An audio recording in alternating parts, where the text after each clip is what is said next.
Hey everyone, welcome back to Explorers of Eardsihimmle, where I argue things together single person across the internet to play on the TTRPG show. Oh my god.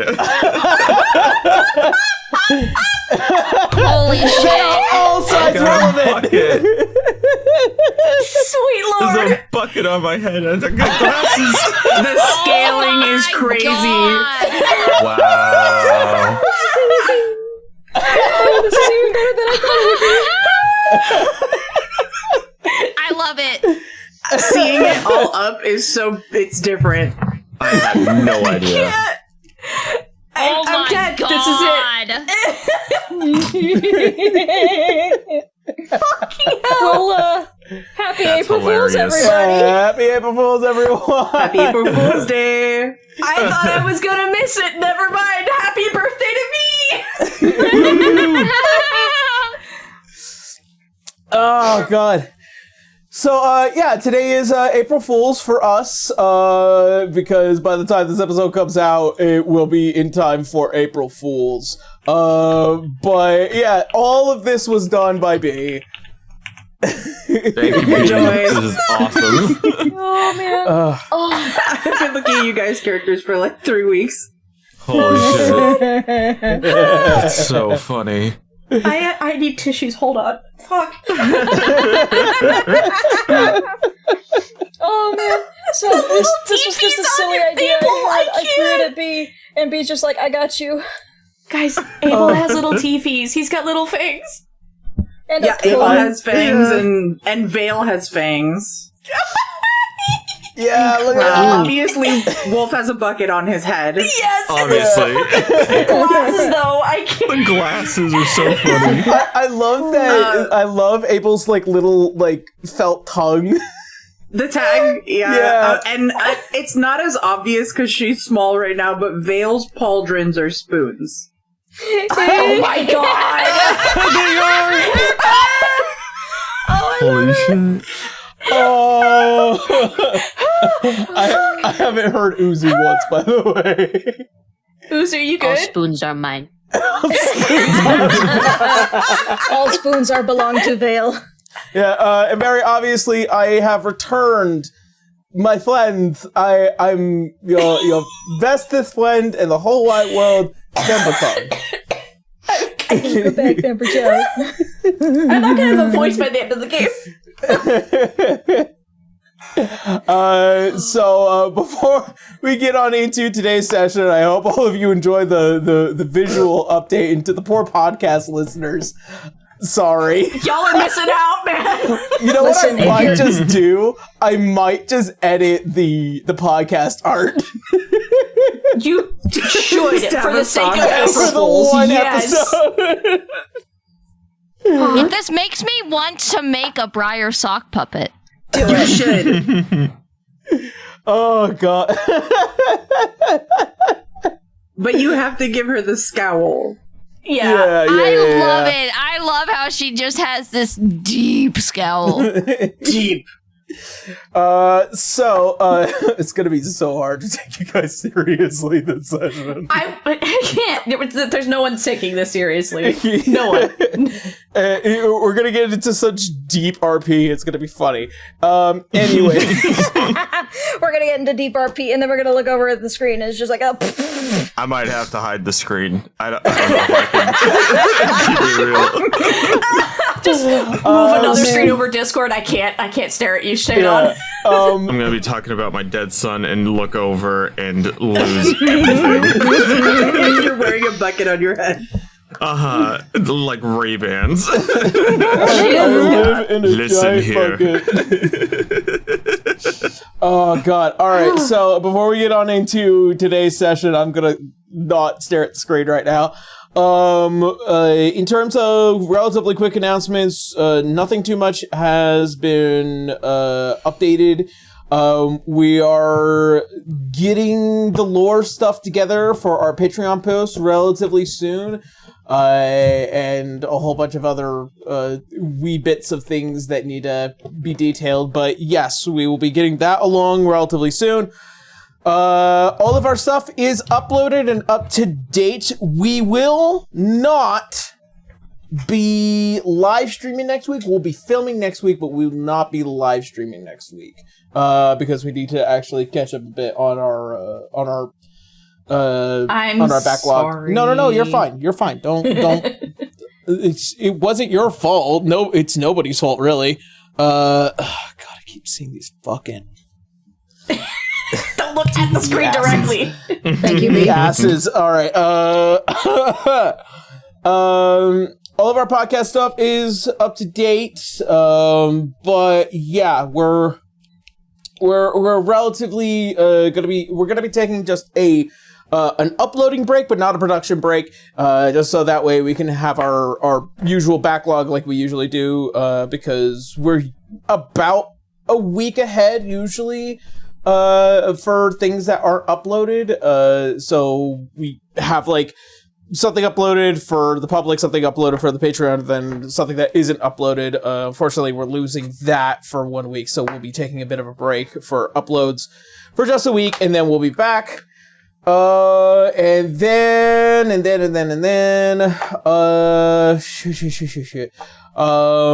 I think we did our giveaway, last week, because, we'll be releasing the name for the winner of that one, I believe, next session for us, so just keep that in mind, everybody.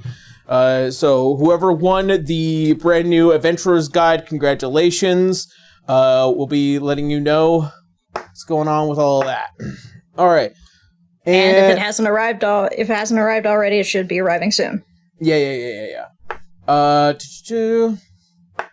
think that's about it. That's about it for me. So I'm gonna let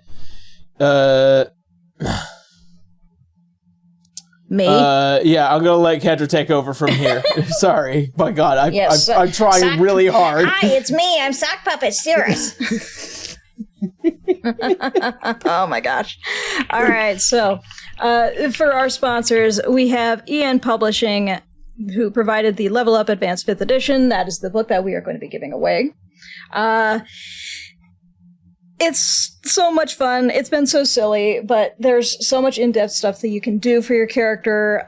It's not just D&D. It is D&D with a difference. It is so much more detailed, and you can do so much with your character. DMs, you can use it to build your world and make it so much deeper and more investing. I frankly really enjoy it, and it's compatible with all sorts of games and whatever you want to do. So, by all means, please check out EN Publishing, their advanced 5th edition player's hand guide, as well as any of the other books that they put out, because they're all really interesting. They're all really fun. Next, we have D&T, providers of all sorts of tea and tea accessories, from green, herbal to black, to some specialty tea of the month and the Dragon Tea series. They provide tea infusers, tumblers, mugs, etc. And a lot of these things you can actually get in special bundles that can be discounts on your purchases, as well as all sorts of other specials that they have going on. I believe I checked a little bit ago, and I think they're actually sold out on a couple really good ones. So, hey, if there's one you've been trying to get and and everything, hopefully it will be back soon, and you'll be able to enjoy it. But I'm still working my way through Underdark and Chill. That's how much they give you. That's how much tea they give you, and it takes me forever to get through my tea. So, hey, if you're a slow tea drinker, then this will be great for you. But also, if you're a fast tea drinker and you want to try all sorts, they have just enough flavors to keep you interested every day of the week, and you can have something different every day. So I actually got one. It's on its way. It should be here today. Yeah, I got the Feywild Frolic. Very good. Let us know how it is next week. Will do. All right. And last but not least, we have Volante Design. While Volante Design is closing their doors and they are selling out of products, they still have a handful of things still available. They have a variety of jackets, pants, accessories, and even some play mats and other things that are not strictly clothes related, but it is still really cool design, very modern, and you're never going to see anything like this again. So if you can, do please support Volante Design and let them know that we sent you, because we love them. We're going to miss them. So please check below for all the various links and all the various codes to get your discounts. You get to save, and we get a little bit of a kickback. Everybody's happy. Yay! You're trying your hardest not to laugh. Yeah. This is the biggest challenge today. Okay. So, that being said, I think we're all good, right? Are you good? Congrats, Aaron. I think I don't see ass on good. screen anymore. Which I appreciate. Yeah, I should be okay. I should be fine. I'll be fine. Alrighty. Well then, that being said, let us go ahead and get on into today's session of Age of Exodus.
So, where we had last left off. After discovering the haunting presence of the Order of the Sharzen and how it has affected many of those here within the Six Fangs party, and accepting a quest to head to the Northern Tower here within Alernon, a mysterious relic of a place long lost to time, as well as accepting a investigatory task within the Boreal Grove. You find yourselves on the road and making your way to the west. After traveling across the Great Bridge and as well as getting through some of the mountain range, the party found themselves attacked by a group of gnolls commanding what seems to be these witch oil powered constructs. Having nearly made it by some of the skin of their teeth, the night calms and you find yourselves regrouping and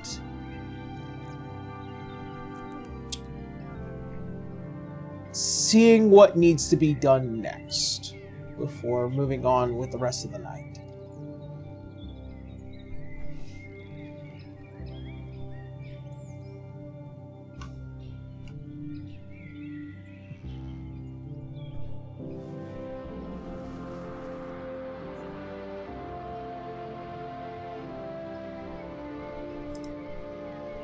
Well, to start,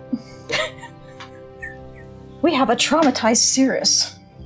Yeah, your sister's definitely coming over to be like, breathe. It can be fixed. Meanwhile, she's got like blood from her head getting hit from her sleep and all that. Just like, it's okay. He's worried about the bike. Yeah, Abel is beat half to shit. But he is gonna be like, I'm so sorry about the bike. Yep. Briar is also worn down. She looks awful. She looks worse for wear. For sure. I think the two that went down was Beowulf and Briar last fight, wasn't it? Mm-hmm. Yeah. Yeah, Beowulf is collapsed on his rump, but looking around and counting, making sure all of us are still standing and breathing. We're all accounted for then. Yeah. Yeah. At least most of me is. Do you need help? Like, she's looking up at Abel like, oh. No. He's like, yeah. He's got like a bloody eye. It's like, I can help blood you all with over that. him. Yeah. Perhaps a short rest is in order. You should go back to sleep. You go back to sleep, pointing at her brother. I'm not sure if you're ready for that yet. Maybe you should rest for a little bit first, Briar. I won't argue there. I'll go back to sleep. But first, he's going to go into the cart, and he's going to retrieve his sleeping bag, and he's going to lay down next to the Ven Reaver. Oh my gosh. Yeah, I don't trust that something won't happen again. Adara's gonna collect her armor for now and keep it close to her, and then tend to Abel. I think I've permanently made an enemy of your brother. You did. He's very dramatic. We both are, but he's very dramatic. I'm trying not to. Do I need to like? Oh boy.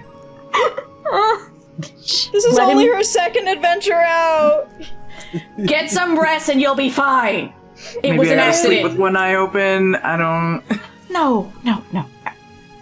He wouldn't. Stares at him pointedly. Player talk, no, he would not. I know.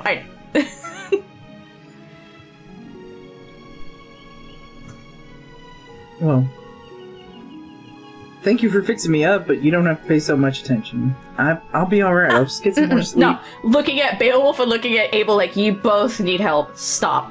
What about Briar? She's standing. She's helped you guys so far. Briar's on her way back to the cart. She's going to chill. My scars at this point are mostly emotional. I'll be all right.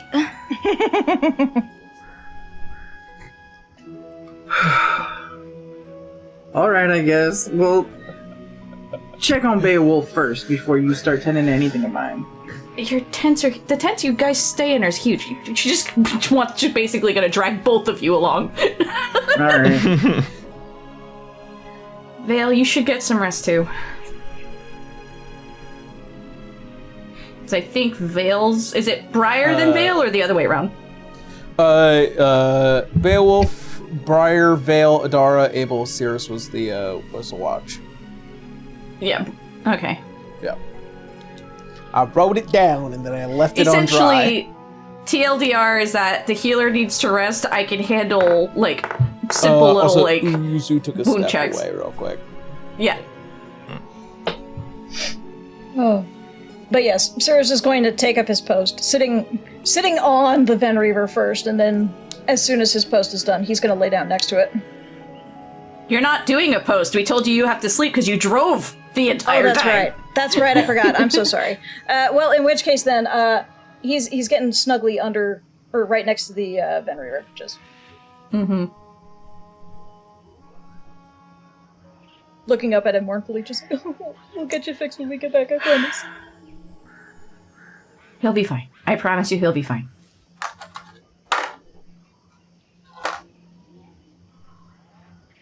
It still works. We're fine.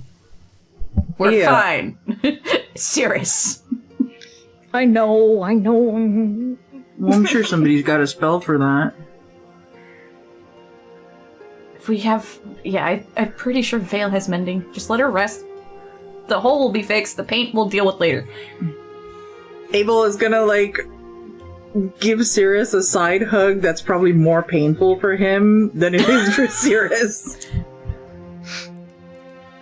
It's probably more physically painful than anything, just because I imagine Abel still has a very strong hug. Yeah, And he's very strong. Cirrus isn't exactly up to that. Yeah, you and Beowulf are both glass cannons. Speaking of Beowulf, Abel's gonna walk over to him and kind of do his own check over. You alright? I am breathing, and that is good enough for me. That's all we can ask. Plus, I think I'm more of at least like a wood cannon. I'm not so... well, I shouldn't be so confident. You say wood cannon, and Adara looks at what was the on-fire wooden carriage, like, fair. Perhaps glass cannon is appropriate. I am flattered you think I am a cannon. Just, You hit hard. I would know. You hit me.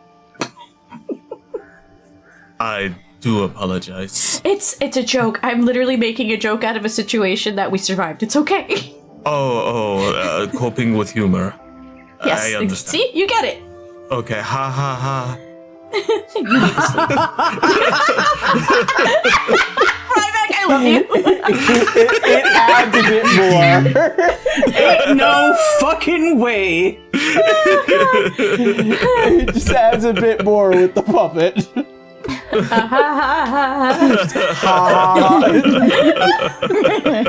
Just imagining the googly eyes going in full circles around the head. Yes. Oh my god.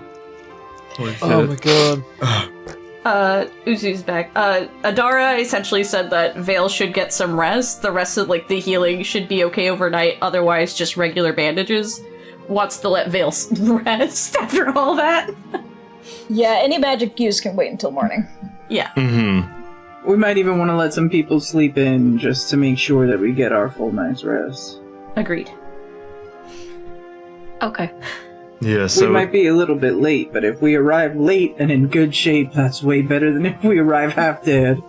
Yeah. In the meantime, if you want, I'm gonna help them. If you want to take a nap in the carriage, Vale, you more than likely can. Since Sirius is not gonna leave the Ven Reaver. Nope. Said from inside his sleeping bag. Plus, the carriage smells kind of nice. It's giving off like a smoked cedar. Yeah, it survived at least, thank you, Vale. Kind of smells like a wood smoke grill. Not too bad. I go to the Ven Reaver and I cast Mending. See? Yeah. As you do, the massive gash left behind by the Beastman's cleaver, as you see as the metal kind of just and it closes. However, there is this massive blank spot where the paint doesn't go over. It's fine. Yeah, it's just bare metal right there. We'll fix the look of it later, I promise. We'll have to you. get it fixed before it rests, that's for sure. your first decal. Slap a What sticker decal on it, and I it'll be could have fine. put on it? Bandages? Put a sticker on it. Okay, but the idea is just really, really funny of just like a band-aid on this It's a Hello Kitty giant band-aid. scratch. I mean, you could always paint like a cool sword and a wolf on it or something. I could do a lot No. of things. Alright. Just putting it out there. Ah, yes, a daily In the reminder as to how it happened. In the moment, Cirrus is sour about it, but after some rest, he'll probably feel a lot better. Hence Adar's like, let him sleep, he'll be fine. You did not make an enemy of my brother, I promise you.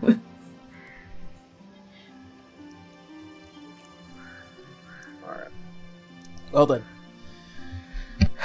As you all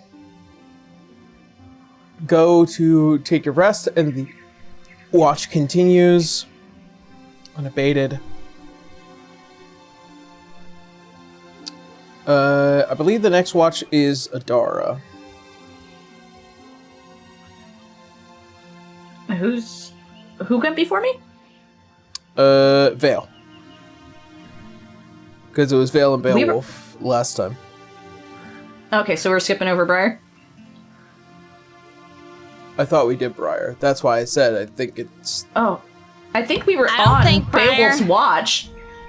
Yeah, I don't think Briar did her watch. Ah, okay. That's why I was a little confused. If I remember right, we were on Beowulf's watch, and Vale was still just kind of awake. Yeah. Okay. Sorry, I'm just trying to make sure the No, continuity is good. You're fine. I'm gonna get a move on. Alright. Yeah, we had just finished up It our is Briar's watch. ritual. Briar, you are feeling the immediate calm of the aftermath of battle. Though it only need to take about 4 hours of rest for you. Must be nice. You'll probably be getting that after your watch is done.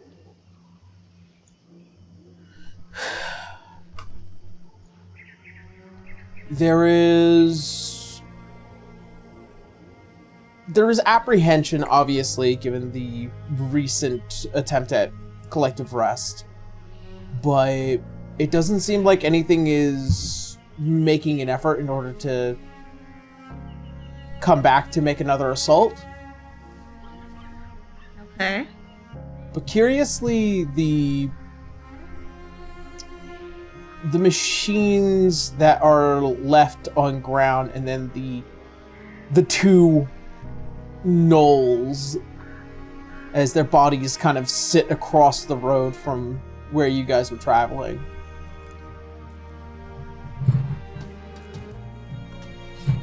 It does not bode well for the notion of why and how, but that's a better question to be left when everybody else is awake. Alas, your watch comes to an end uneventfully. All right. Yay! Thank God. Thank God. Vale, as you go to swap out with Briar, who looks rough as hell, by the way. Everyone hated this night. You also find the measure of apprehension and kind of readiness whenever the case that this gnoll does come back. There doesn't seem to be an imminent threat. You don't hear any sounds, you don't see any sights that are beyond the campground, and you certainly don't feel the threatening aura of what could possibly be. So you find yourself at the end of your watch uneventful. Dara, you take next watch. Yeah, however, we discussed this off channel that she was helping Abel mostly, and I guess Beowulf in this case, and she probably stayed there, so now she's trying to sneak out without waking up Abel. Because he's got the next one. So I feel like I have to roll for that, don't I? No. I feel like it is. We were talking about it. Well, are you... They stayed there. Okay. It's fine. Abel sleeps like a dead rock, like a baby rock, if you will. Haha! Aha. Oh my God! Not a dead baby rock. That's so sad. No! Just a regular baby rock. Tara, I love you for that one. She would have to take the 10 minutes to put her armor on, though, if that's for sure. Yeah. She ain't standing out there without it now. All right. You place on your armor, and you sit out for your watch. Again, it seems as though things are relatively uneventful for First glance, nothing is out of the ordinary. Adara, you take off your armor, you go to sleep, and Abel, you take next watch.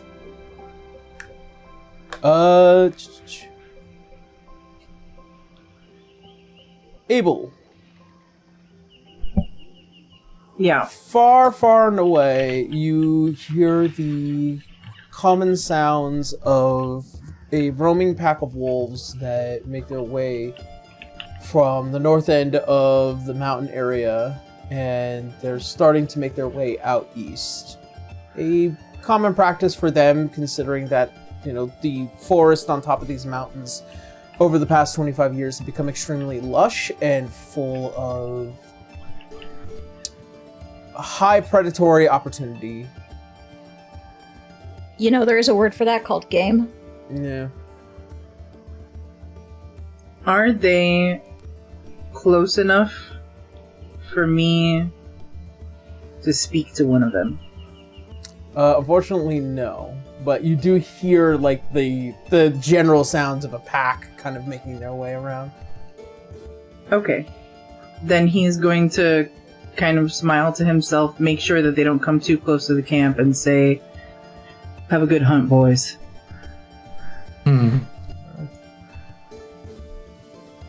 As your watch comes to an end, Cirrus, you are shaken awake next to the Ven Reaver. And you find yourself just kind of leaned up against it and just waiting out the rest of the night as we transition from the dark into dawn. Given that Cirrus does have the last watch, then he's going to take it on himself to make some breakfast for everyone. Oh. All right. Not too fancy, just pulling from the rations of just like some sausages and some toast. Don't think they have anything too fancy, but it is a decent breakfast. Hey, Aaron, was that enough to get rid of Briar's point of exhaustion or nah? We're actually about to I'm about to get to you in a second. Oh no! Oh boy. You'd love to hear those words Oh from a DM. no! That's not ominous at all. It always is. It is ominous, but the Kigurumi is really taking the edge off. It really is. You're The right. Kigurumis and the sock puppets. I will see you in a moment. I'm gonna get you. Yes, I will. I'm gonna get you. Hey guys, you wanna go scary? Your friend Temposhard is going to have a word with you in a moment. Whoa, you. Well, Constitution say. I'll get to you next, friend. You can run, but you can't hide. All right, Briar. As you find yourself delving into your mind as you break from consciousness for a while, you go into a trance. You enter this state of memory as pain and near death often align to igniting these old feelings, these memories.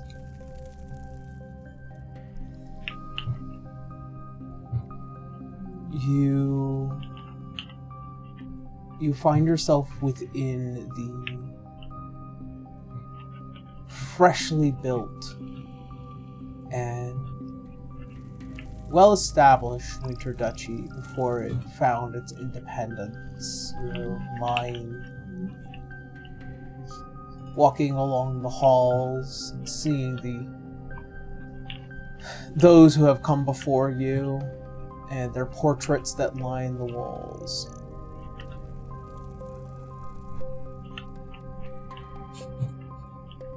Here you find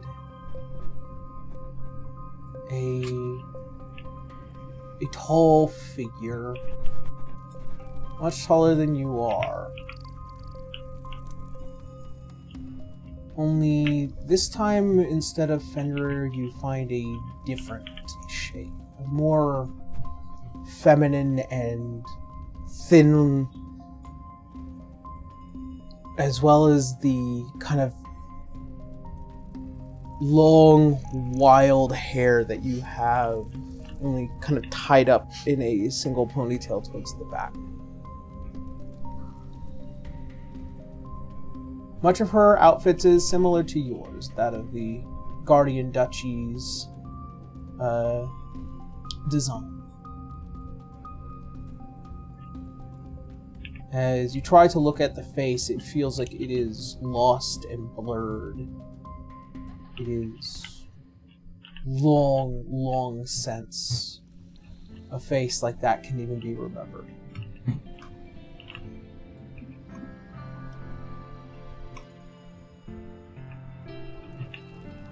Briar gets this feeling of grief, the odd feeling of grief of mourning someone that you never truly got to know, that you never truly remembered. That just kind of washes over her for a moment as she looks at the portrait.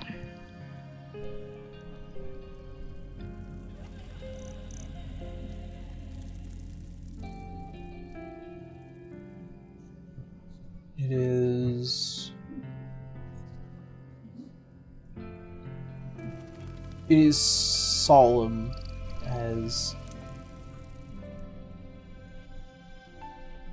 it feels like you watch as all the other paintings turn to look at you.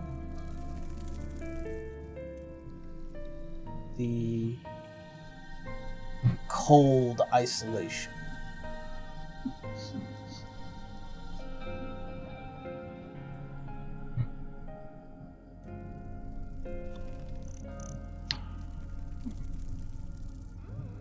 I think she will kind of hesitantly reach out to try to touch the portrait that was in front of her. As you do, you are met with not cold, but warmth. As your hand touches the bare wood of the portrait, and you can hear the voice, the familiar sound, as it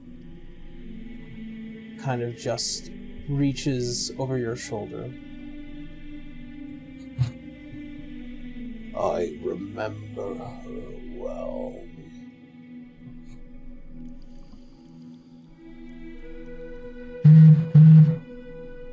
This was a private moment.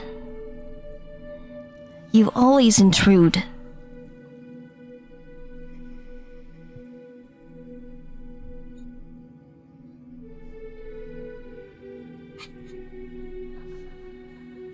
But since you're here, what do you remember about her?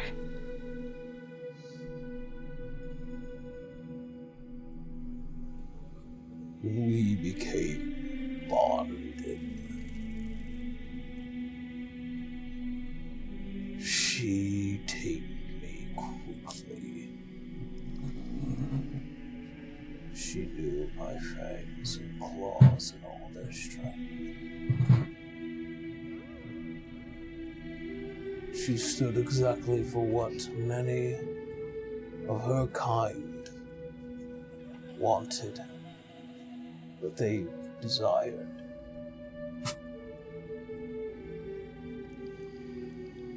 She wanted to prove that her existence wasn't lesser. She wanted to prove that you were not lesser.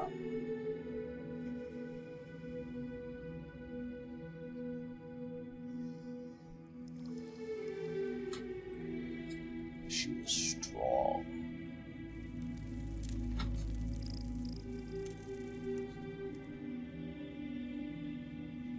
In the end, though,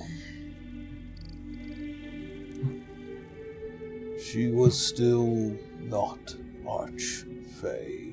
Her life ended naturally, and I returned to the crystal to await my next vessel.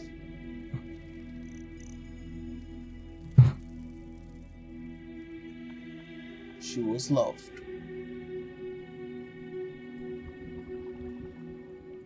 She had a duty. What she left behind is a legacy that still today struggles to understand that strength is not just by bloodline, or by name, or by position, or by authority. It comes from those who surround themselves with others that see a future, see the strong in everyone. She knew how to lead the pack. Your father knew that well.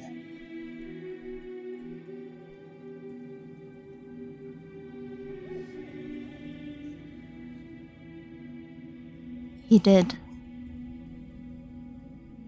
He loved her. I'll never understand how he wound up with that horrible woman. After Mom.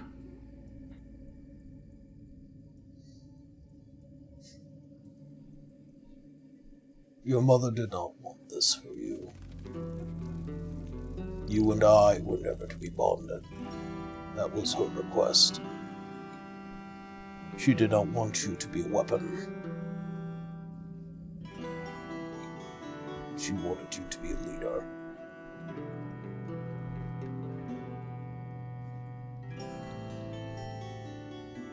Mayhaps that is the reason why your brother was my chosen vessel.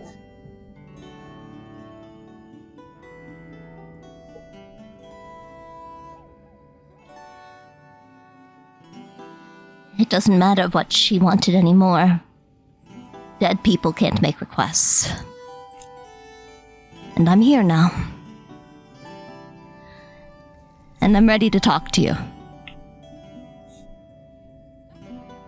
You go in. As you turn, you see the large stature of Fenrir again.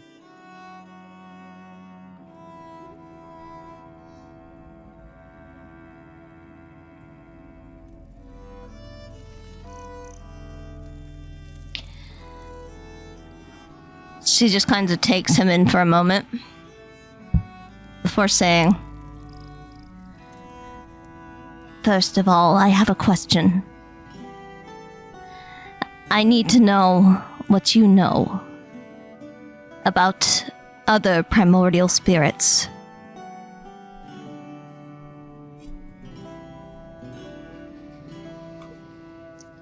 Make a persuasion check.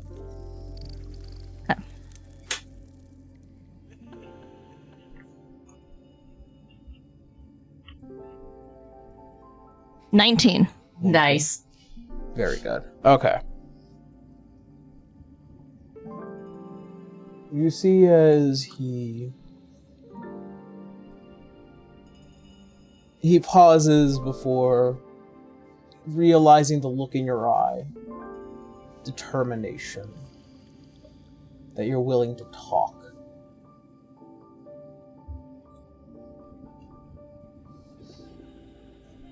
There are many. I am the primordial spirit of ice and water, as we are one and the same.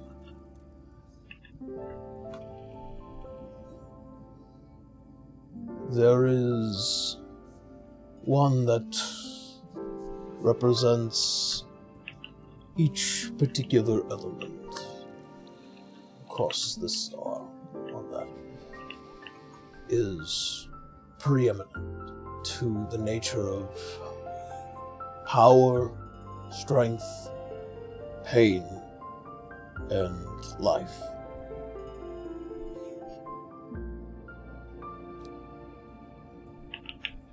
There is a name for each of them, and each one who binds themselves to a vessel finds themselves on a path that is to protect the star and many of its reflections.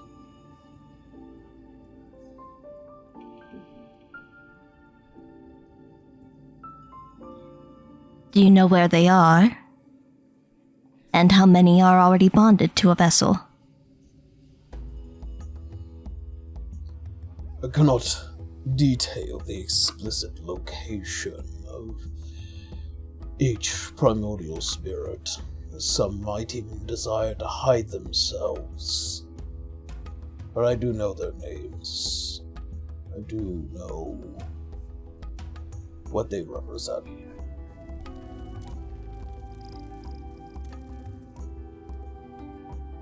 Can I know that much?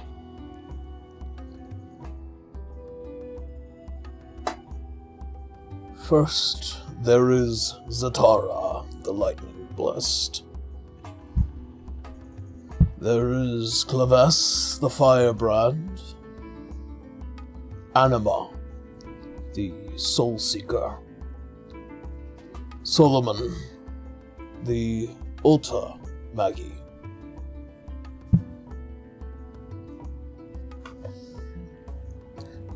There's Harbinger, the Blade Ward. Hippocrates, the Endless Mind.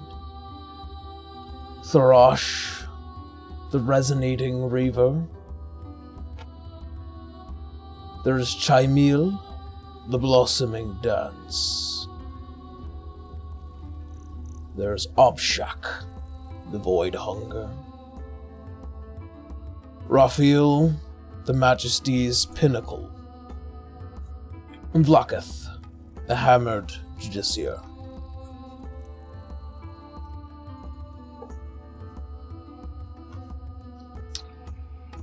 Briar just kind of nods her head and tries to commit those to memory.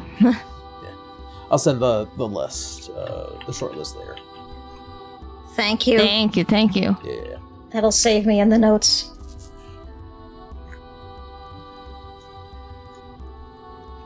I knew we needed this details, okay? Yeah. Ignis No, wanted it's it. good. It's good. It's okay.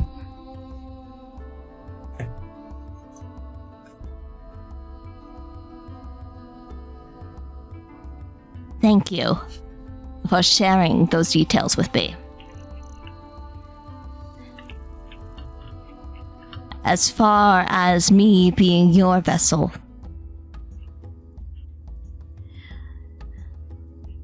we can discuss how to best work with each other. But what I will not do is simply heed to demands from anybody. Not even you. I need you to understand that.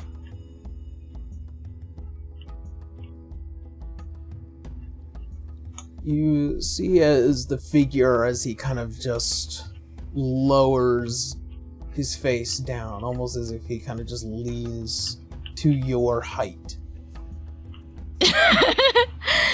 The talking to short people meme again. Ha!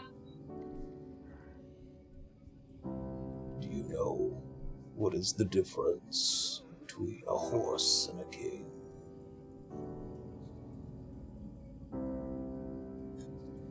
No, I do not. One decides, the other follows.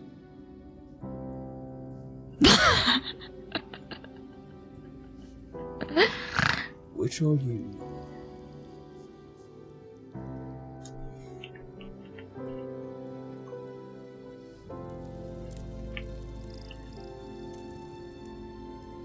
I'm the king.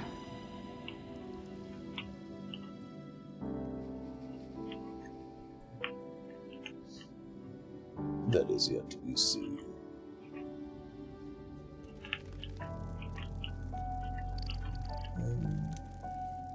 As your mind begins to find clarity, you see as the form begins to kind of fade away in a pile of snow before finally leaving you to your mind as you come out of it renewed and refreshed.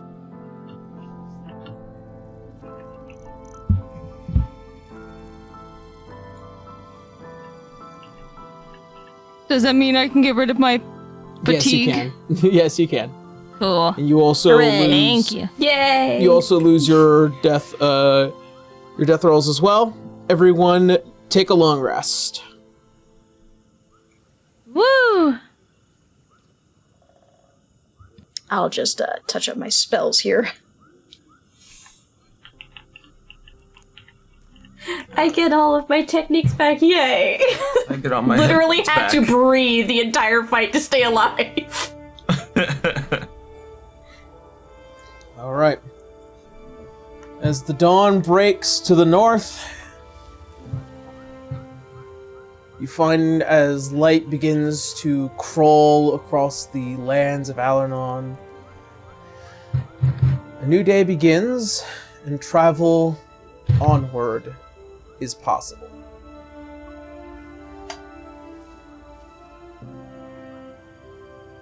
Has Cirrus forgiven Abel now after he's taken a nap? He also probably feels better after a little bit of breakfast, too. Abel's keeping his distance until Cirrus decides he's emotionally ready. Cirrus may not have any words, but he does bring a plate over to Abel. Abel does the like, for me. Yes, for you. Thank you. yeah. Friendly shove. Abel's like, and tries not to drop the food. Basically. Hadara's looking at Abel like, see? I told you. I had my doubts, but he pulled through. I didn't think he was gonna make it. The way he was wailing last night, I wasn't sure. Okay, now you're pushing it. Cirrus, the bike is fine. We'll get it painted, I promise. I know. But Tiff was such an expensive color. I know, but we'll get it handled. It was an accident. The best part is we all lived and it still works. Which is probably the best thing because it would suck to tow the wagon back without it. So good. Yes, we're good. Good. And she gives him a really tight hug. I'm still gonna be napping by the Fenrir for a couple nights, but I'll be okay.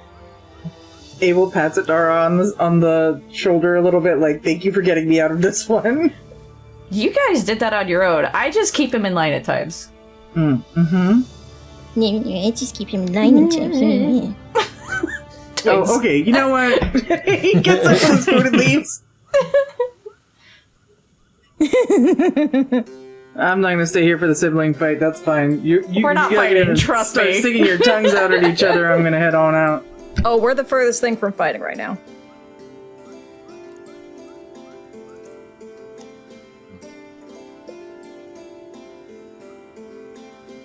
Abel's gonna go check on Briar because she's been quiet. Yeah. Hey, Good morning. you doing alright?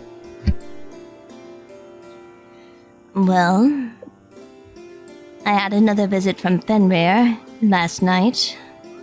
I managed to get those details that Ignis had requested.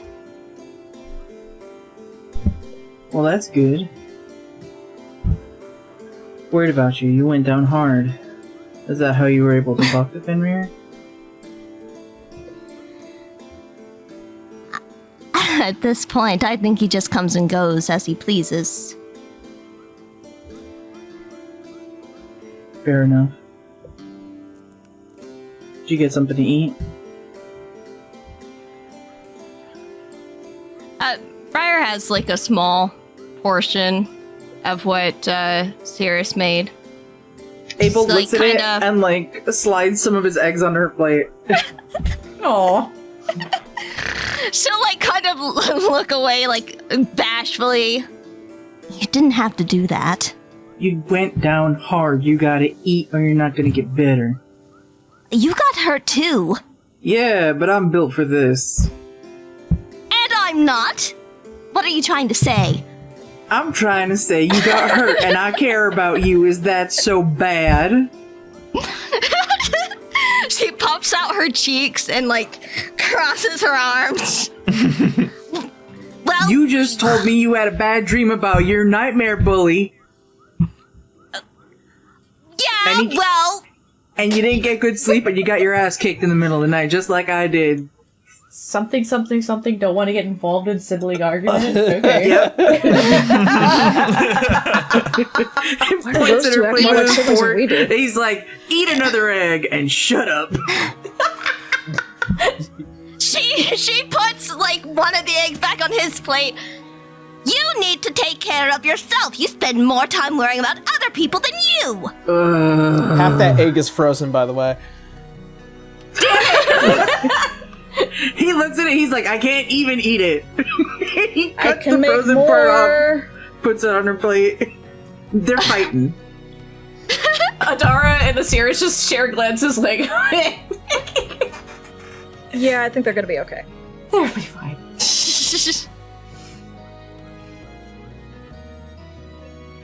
Now eat your cold ass egg. I'm gonna go check on Briar. Or Vale. I can't even think right now. She just kind of huffs and is like, fine. And thank you. As he's getting up and he's walking away, you can hear him mumbling under his breath again, and he's like, even the damn food gets cold when she touches it. I don't know how she makes that. And then he's gonna go over to Vale to make sure that Vale got enough sleep and everything too. Vale only needs 4 hours. He just kind of gets down on her level. He's like, you good?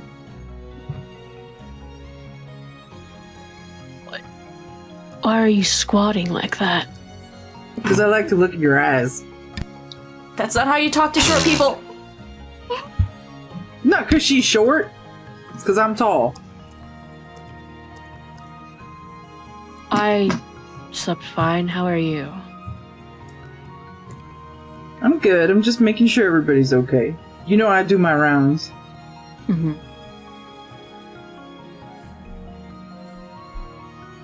You got food too? Yes. Okay. And he's gonna plant it next to Vale and just sit and start eating. He just eats. Cirrus may surreptitiously go around with a little bit extra in the pan and just, let's give you an extra egg, you an extra egg. Let's give you 2, Abel. You seem hungry. I'm always hungry. More food every time. Briar notices this and she just kind of yells across the table, it's cause he gives away his food. I'll throw my fork at you. Hey, Abel, didn't you just say you didn't want anything to do with I'll this catch fight? it, I'll freeze it, I'll throw it back. Try me. Cirrus She's gonna gives a throw an sigh. icy egg at my face. Adara's laughing at this. This is just funny. He thought we were fighting. And Cirrus will go over. They're becoming buddies. I love it. Yeah, I love this. And Cirrus will go over to Beowulf. You want any extra eggs or sausage toast? My portion is adequate. Thank you. All right. If you run short, we've got a couple extras. I think enough for one more serving. I mean, If if Abel you're doesn't get it offering. first. Sure. Here you go. Which would you prefer? I will take extra toast. And here you go. With a slap of butter. Right on top. If there's time, Adara would probably ask for, I guess, any of the vials you may still have left from Cirrus to go maybe collect some of the witch oil as well from these little constructs that are still on the ground. Yeah, given he handed over some of his vials to Vance earlier, he restocked at the guild house, and so he's got a full arsenal of but considering you're handling food, she'll go handle the witch oil. Yeah, just letting you know he's got like about 6 on hand. Yeah, so she'll go collect some. Both for Vance, but also for Briar. Alright. As you approach one of these constructs, the oil has since leaked out most of it, given the amount of damage it's taken, but there is still some kind of just pulled along. Make me a engineering check. Oh, I have a thing for that. Hold on, I gotta read that again. I didn't realize I was gonna have to do that roll yet. Let me look real quick. My bad. I think I have an expertise die on it. So that'll be a D4 on top of it. Do you have proficiency in it? Just not high enough. I actually.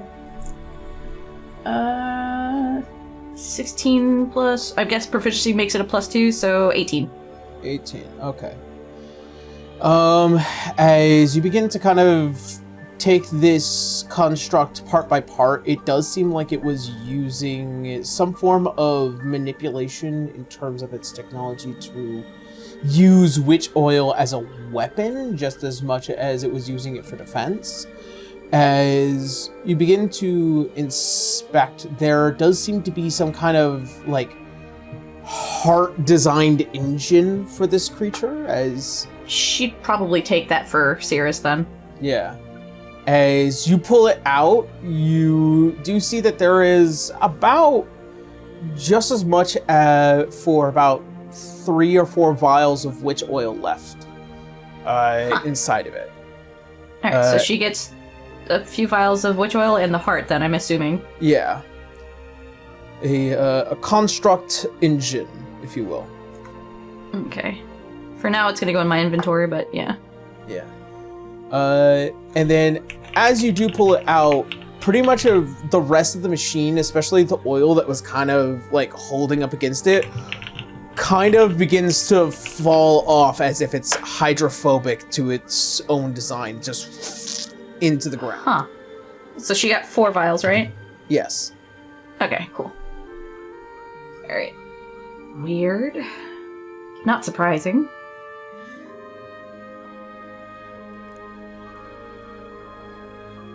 She specifically went to the one that kicked her in the head that she eventually Sparta kicked out of the carriage just because, but yeah. Yeah. Something about this design is that it seems relatively advanced for these gnolls. Yeah. Yeah. She's taking note of that. That's a little odd. Could I go up to one of the fallen automatons and look it over? I'm interested to see if I can find any sort of insignias of craftsmanship or any signs of, points of origin. I mean, if you're going with Adara, I can maybe give you help. Yeah, totally. Alright, Beowulf, make an engineering check with advantage because Adara is proficient in that. Yeah, buddy! Yeah. Okay. What stat is that? I don't have engineering. Engineering is on your skills and ability. Yeah, it's on your ability. It's in alphabetical order on the first row on the left. Found it. Yeah. Yep. You said with advantage? With advantage, yeah. Mm-hmm. Okay. And once again... I think you're That's set 20. to... 20. Yeah, I think you're set to sending it just to him right now, because we don't see your rolls. Oh, it does say to GM. I was wondering what happened. Whoops. Oh, alright, it's alright. You just click on the top to normal. Alright, so, with a natural 20. as you pull out another one of these hearts, unfortunately it was far more damaged in the effort, so there's no oil that's left inside. And the heart is too damaged to be reused. The metal itself does come from a very particular place, as there is a short mix of what is this kind of reddish steel, and as well as orichalcum that is very magically inclined for infusion. So it wouldn't be too beyond that this kind of metal comes from Oricani, which is along the western coast of Alanon. This feels a little too advanced for Knowles, if you're asking me. I agree. But where would Knowles acquire such technology? I don't think they did. You I feel think like somebody there's- coordinated the Knowles and these automatons to work together? I think there's something above them. Just get that feeling. Just a little bit. Is there anything that would command Knowles in this part of the Boreal? That I don't know. Let's see. Me or Wolf? I would say Wolf, because you're more of the military mind in this sense. I'm gonna call it a history. Your passive history will tell you. Gnolls have relatively unique followings in how they organize themselves. You know, they are barbaric in their own way, but there are many that aren't barbaric in their own way. But for groups like these, they often follow some type of, dark god or demon. You're not aware of any demon that would have any kind of connection with this world that revolves around witch oil. But groups like these do speak to a slightly higher power. Mm-hmm. And do these constructs appear at all like the Warforged that I've known? No. Warforged are not as hollow. These guys are basic frameworks with some metal that kind of keeps them together, and their main aspect is being able to flow witch oil as a weapon. But for a construct like this, it is nothing reminiscent to those of Lumerian Warforges, which are sturdily built. They have various inner workings and internals that allow them a extreme level of flexibility, and as well as the housing of the soul for them. So this is a much more different kind of creature. Yeah, Okay. and I feel like she'd fill him in with the whole where it came from in Oricani, that it's further out west than where we're going. There's just too many little things that don't add up that we can't make a full assumption as to what specifically, but this was unusual. And you said the beast was made of orichalcum? A mix of Oricani steel and orichalcum. Orichalcum, even a small fragment of orichalcum in a creature this big gives it such a magical property to its own nature that material is so highly valued, especially after it's been refined.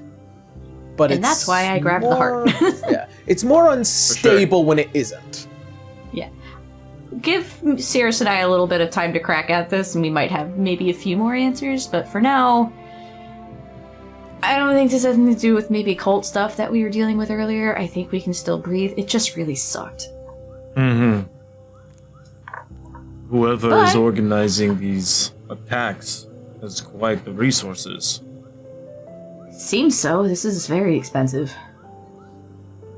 Yes, that is a lot of witch oil. And something to report to the Boreal Grove, because anyone else passing through here might have issues too.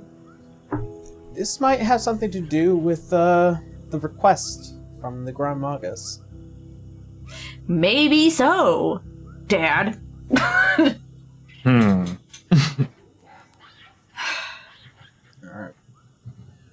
Any last second things that you guys would like to attempt to do before leaving the area?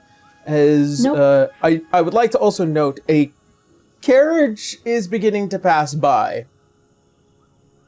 I will take that's a new. few minutes to excavate some, essentially a deep hole, and slowly fill it with the remains, and That's just fair. bury the battlefield. Adara will keep an eye on the wagon passing by at least. Yeah. As they do, they're making their way towards to Karimorth, as it looks like to be a trade carriage that kind of just, you see a rather simple looking trader as they kind of just tip the hat towards all of you, and with Beowulf kind of kicking the last pile of dirt over and just stamping it down. Just casually, just Nothing to see happened here. Yeah. Do they If got any that's- supplies visible? No. It's kind of like one of those covered carriages that hide behind tarps and stuff. Gotcha. Yeah. yeah, If they've nothing got all their else- goods boxed away. Yeah, if nothing else, Adara's going to return the heart and the 4 vials of the witch oil to Cirrus. We've got a puzzle to deal with. Ooh, you know me and puzzles. I don't know. I just In saw which how case- heartbroken you were to the weird contraption in the dungeon, so I figured I'd give you one of these. Aw, shucks. What am I gonna get for my birthday then? I ain't giving away surprises. Our birthday. I thought the same thing. Yeah. I know, it's just... He's being silly. The sound of the USSR theme playing is put a hand on shoulder. Our birthday, comrade.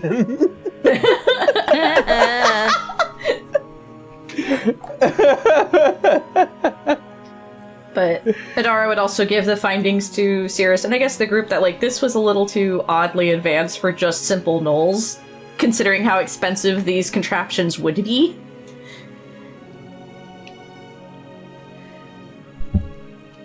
You think it Which has one? anything to do with the scary people we saw in the dungeon? In the dungeon? I don't know. But it is something we should be reporting back to the Grand Magus. She just doesn't say Dad out loud because we never know who's going to be nearby now. Yeah. I better save the story on that front, that's for sure. I mean, I can try alerting him, but I don't know if he'll even answer. I wonder if you can leave a message with these things. You can. We did that with her mom. Oh, that's right. You know, these things are so new, still haven't used them much. So, if that's the case, I guess Adara will leave a message for dear old Dad. Alright. Message has been sent. It will be, Yeah. Go ahead and just write it out for me and then send it on over. Yeah. Easier for me to remember for later on when it becomes relevant. Do you want it directly to you or just in the show channel? You can put it in the show channel. Should be fine. Okay. Alright. Well then, that being said, after packing everything up, getting yourselves relatively cleaned up, you're back on the road again. As you all make your On the way... road again! On the road again. As you all make your way to the lower mountain pass, as you crest finally over the hill and begin to make your way down, you begin to see the actual base of what is the massive world tree. You guys had long since seen the canopy, but you notice that there is a massive buildings and what looks like to be a genuine community having been put towards the bottom of the grove. Not too far off, you also take note to a growing lake that had expanded since the end of the last age, now finally reaching its apex towards the north end of the entirety of the grove. From there, you see what is another massive mountainside and a small growing commune up there, what looks like to be official buildings and whatnot. That is Garvixum, to the south of Boreal Grove. And as you all continue down on the ride, as the day slowly begins to turn to night, you all make it to the Boreal Grove. And here, as you pass along the massive tall trees and the singular road that makes it there, you can see hanging up along the trees are various individuals, those who have a passive perception of 16 and higher. You will notice every now and again a kind of humanoid shape passing by within the trees. You know these as the Boreal Rangers. These are the group of individuals that kind of protect the outer ring of the grove before you actually make it in. Fancy. As you manage to make it into the town, you see what are the large trees as well as the base of the land. All housing is up in the trees, off of the ground. Well, this is quite impressive. Huh. Well, I mean, I guess this is how they do things around here. Don't think I've seen this kind of structure before, outside of books. I don't think there is any structure like this back in Lumeria. Given my age, would I recognize this world tree? Did this exist during my time? I mean, this tree was relatively young back, back in the time of Lumeria, but you are aware that that those who lived within this forest was a relatively smaller community and have only grown bigger as time goes on, given the fact that they bring more and more, individuals who might find that nature is a lot healthier for their mindset and bodies than the cities of Alanon. But yeah, this world tree was a little thing back in the day. It's now grown to what it is now. But you are aware that the treehouse antics of the Grove here are quite familiar and reminiscent to that of the past. It takes Wolf a little bit to take in and consider all that information and process it, and he lets out a very, very cathartic sigh of seeing something he recognizes. The first thing he recognizes from this world, probably.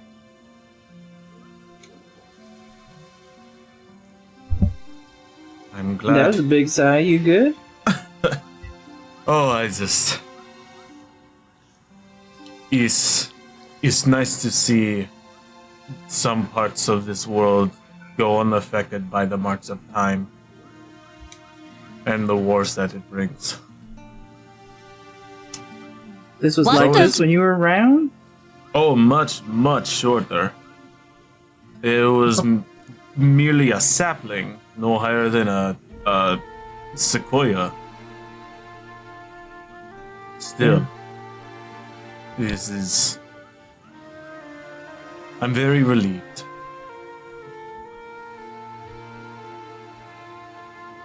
That's At pretty least cool, something we honestly. Yes, it is. Well, you did too. I got a bit of a help with it, though. Trees are some of our oldest friends, you know. I've heard that before.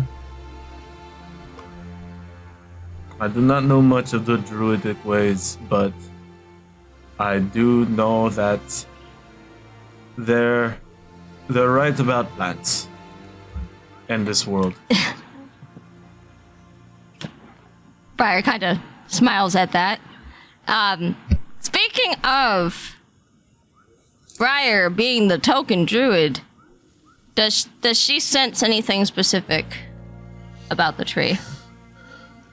You notice that the tree is much like the one within the Fey Realm. Except the one in the Fey Realm is a bit younger, like 25 years young. And the reason of its growth was said to have been the blessing of the nature goddess Lilani.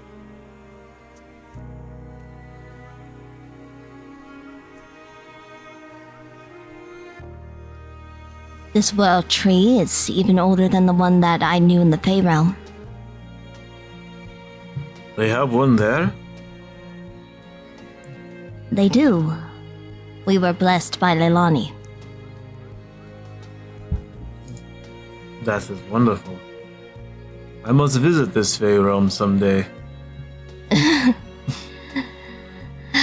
Perhaps avoid certain areas, particularly the Winter Duchy. But there are parts that are quite nice.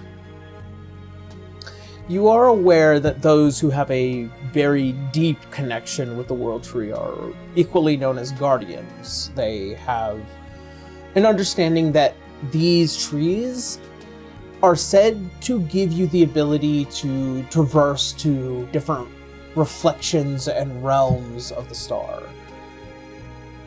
Some might find themselves lucky enough to make their way to the upper reflections, but there are possibilities of being unlucky enough to find yourselves within the hells. So you can't choose where you go. Sometimes. I refuse to repeat that fucking phrase, Aaron. Is the world tree in the Fey realm a reflection of this one, or vice versa? To general understanding, this world is the prime material plane. It is the source of all reflections. Gotcha. The Fey realm will be a reflection of this one. Yes. Okay. Briar explains as such. Very, very interesting. I'm gonna have to see what I can find about this. Sounds like a good read. Indeed. What were we doing here again? You know that you're trying to meet up with a official within the Grove who had put out a request to investigate the witch oil construct problem. Oh, hey, good thing we grabbed stuff from the constructs. Indeed. One Let's broken one find- and one operational heart. That's good. Let's find this official then. As you make your way towards the base of the World Tree with what looks like to be one of the major buildings here, it is a purely wooden-based kind of extravaganza of a building. It seems to be used for various things. Not just only as a guild hall, it's also used as a government hall. It's used as a tavern. It's kind of just the one-stop shop, especially for travelers, especially as they are met on the bottom floor here. After seeking out some of the receptionists or individuals that could be perceived as such, they tell you to make your way towards the top of the building as you are to meet with some Grove officials. And here, as you guys pass through the major doors that lead in, you take note that it is a relatively wide space with various scrolls, druidic writing and designs, as well as various kinds of weapons, magical experimentation in certain places. But everything is kind of just left as it is. There is not an extremely clear walkway. It's just a wild experience to be here. I've seen crash out moments in Sirius's garage at times, so it's fine. Hey. Sometimes you get really lost in whatever you're doing and it becomes a maze. He raises his finger, opens his mouth to argue, and then shuts his mouth. He knows she's right. However, more curiously, in one of the corners, you kind of see a small kind of like curving little tree in a pot about that big. Around it are what looks like to be these kind of light purpley leaves and white bark that goes into it. Around it is kind of this glass shield, and it looks like that there are various notes along the side. Kind of off to the side as well, with what looks like to be this individual in this greenish steel armor that has these long strands of moss and vines that kind of lean off of it. And behind them, with what looks like to be a double-bladed scimitar glaive on their back.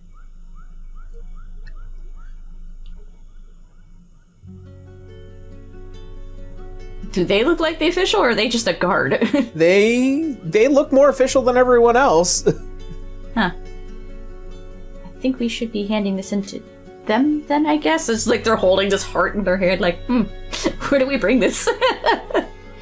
Yeah, were we given identifiers of who we were supposed to report to? Just the higher-ups. I'll approach the official in armor. Alright. Excuse me. Me and my compatriots here are searching for an official of the Boreal Grove. We have been sent from Kerry Morath under the jurisdiction of the Grand Magus. There were some details that we needed to discuss with your superiors. As you look and see as the individual turns around, a half-elven woman with relatively like darker skin, very much like comes from forest elf lineage, and she has these bright green eyes, as well as this presence of true connection with nature. Yes, my name is Siri Marathari Grove Oath. It's a pleasure to meet all of you. I was the one that had actually put in that request. I'm glad to see that the Grand Magus has sent quite a number of resources.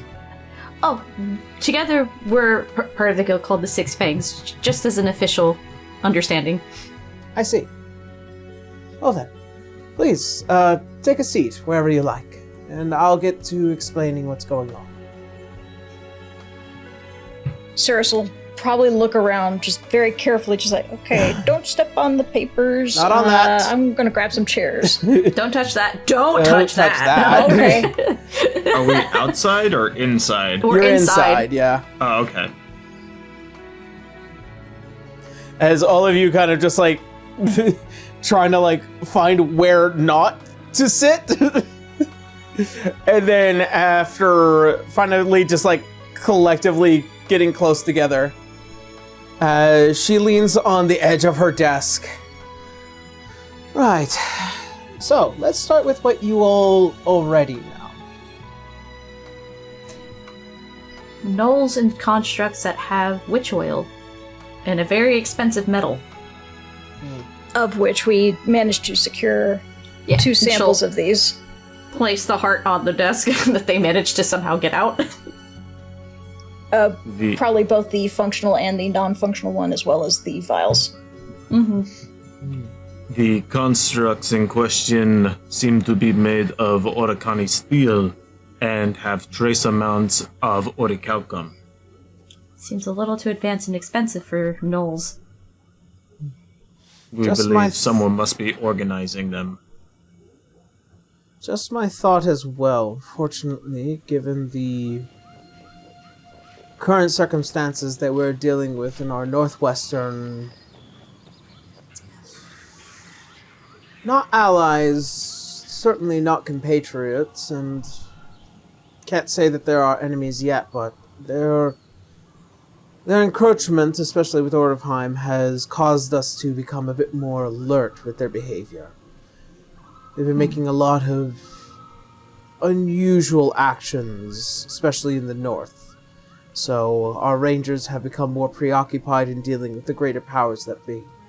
My focus is the immediate issues that we've been hearing about, especially on the trails heading to Ordovheim, Garvixum, and to Karimorth.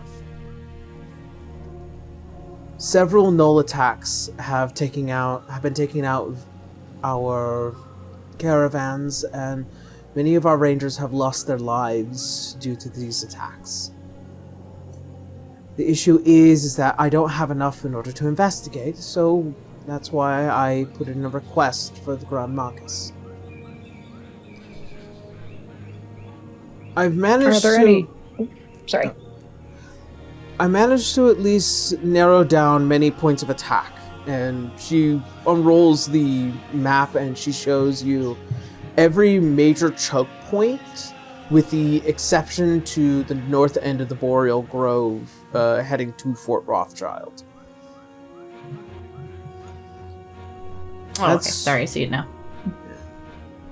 So the trail to Garvixum, the trail to Oricani, the trail to Karimorth, and any kind of way heading out to the east or west is becoming a problem. But you do notice that there is an exceptionally low amount to the north forest of the grove, towards the top of the lake, where it seems like that there are no attacks at all. Closest to Orifheim? Closest to Ordovheim and Fort Rothschild, yeah. It's like right between that mountain range. That seems a little suspicious. That's my point exactly. Yeah, if you want to not draw attention to yourself, you're going to attack around where you live and not where you live, so... So, with the amount of resources that I don't have, and with all of you here, I was wondering if you might be able to help me in my investigations to the north. See if you might be able to figure out who might be putting this all to action. Well, we are headed north, if I remember. And I mean, to player talk to the tower up north we're going to, right? Yeah. Eventually. So that does kind of line up with what we're officially doing as a whole, but it is on our way.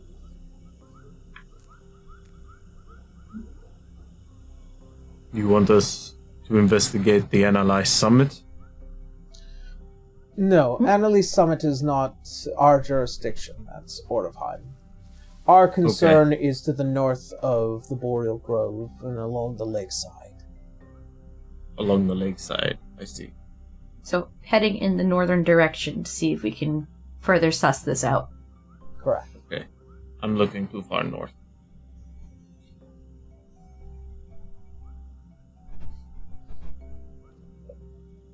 Well, I believe we have our heading then.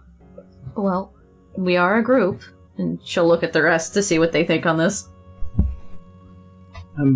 I don't see why we couldn't help the lady out. Yeah, I agree. We can certainly do whatever we can around here and then make our way north. Briar? Could you I agree. There you go. Okay. Okay. I'm assuming the same for you, Vale? Yes. Could you spare any supplies to aid us on our journey? I can at least have something put together. But from this point on, it is recommended to only move by foot. Traveling with any mount might prove a bit difficult with uneven flooring. Would there be a place we can house our carriage and our Venreaver then? Certainly. We have plenty of spaces for that, especially for travelers who make their way here. An odd question. Would there be any kind of place here that would have the Tiff blue paint? We kind of ran into an issue on the way here. Don't worry about the paint. We can get that back in. Relax, I'm just asking a question. I appreciate it, but we don't really make that kind of paint. That's I've fine. heard of much Doesn't hurt to of, ask. Mechanical paint, yes, but we do not do that here. So it's a carry north situation. So when we get back, we'll fix it. yep. At least if there's a safe place to park it, I'll feel a lot better.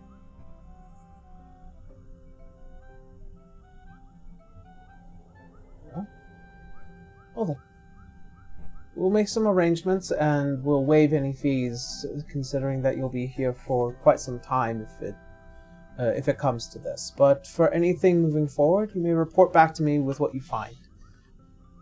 Will do. Thank you.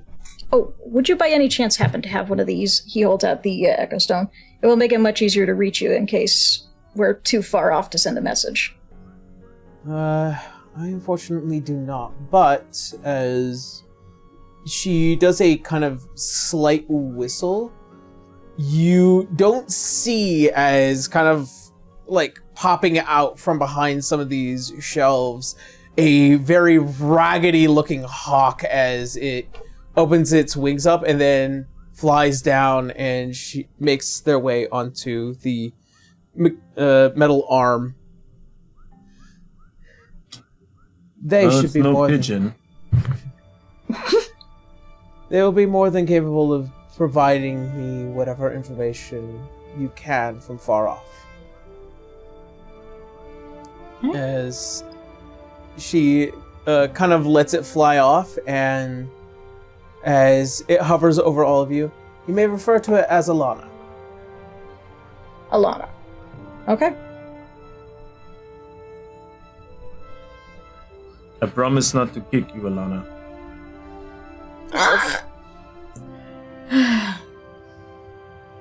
Sorry, separate incident. A familiar. Fair enough.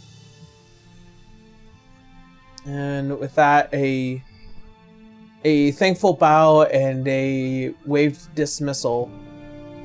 You guys have your task ahead of you. But before anything else, I think that this is a good place to go ahead and stop and take a quick break. Yay! Alrighty. Well then. Let's go ahead. We'll see you all in about 10 minutes, and yeah, see you then. Break time. See you then.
episode.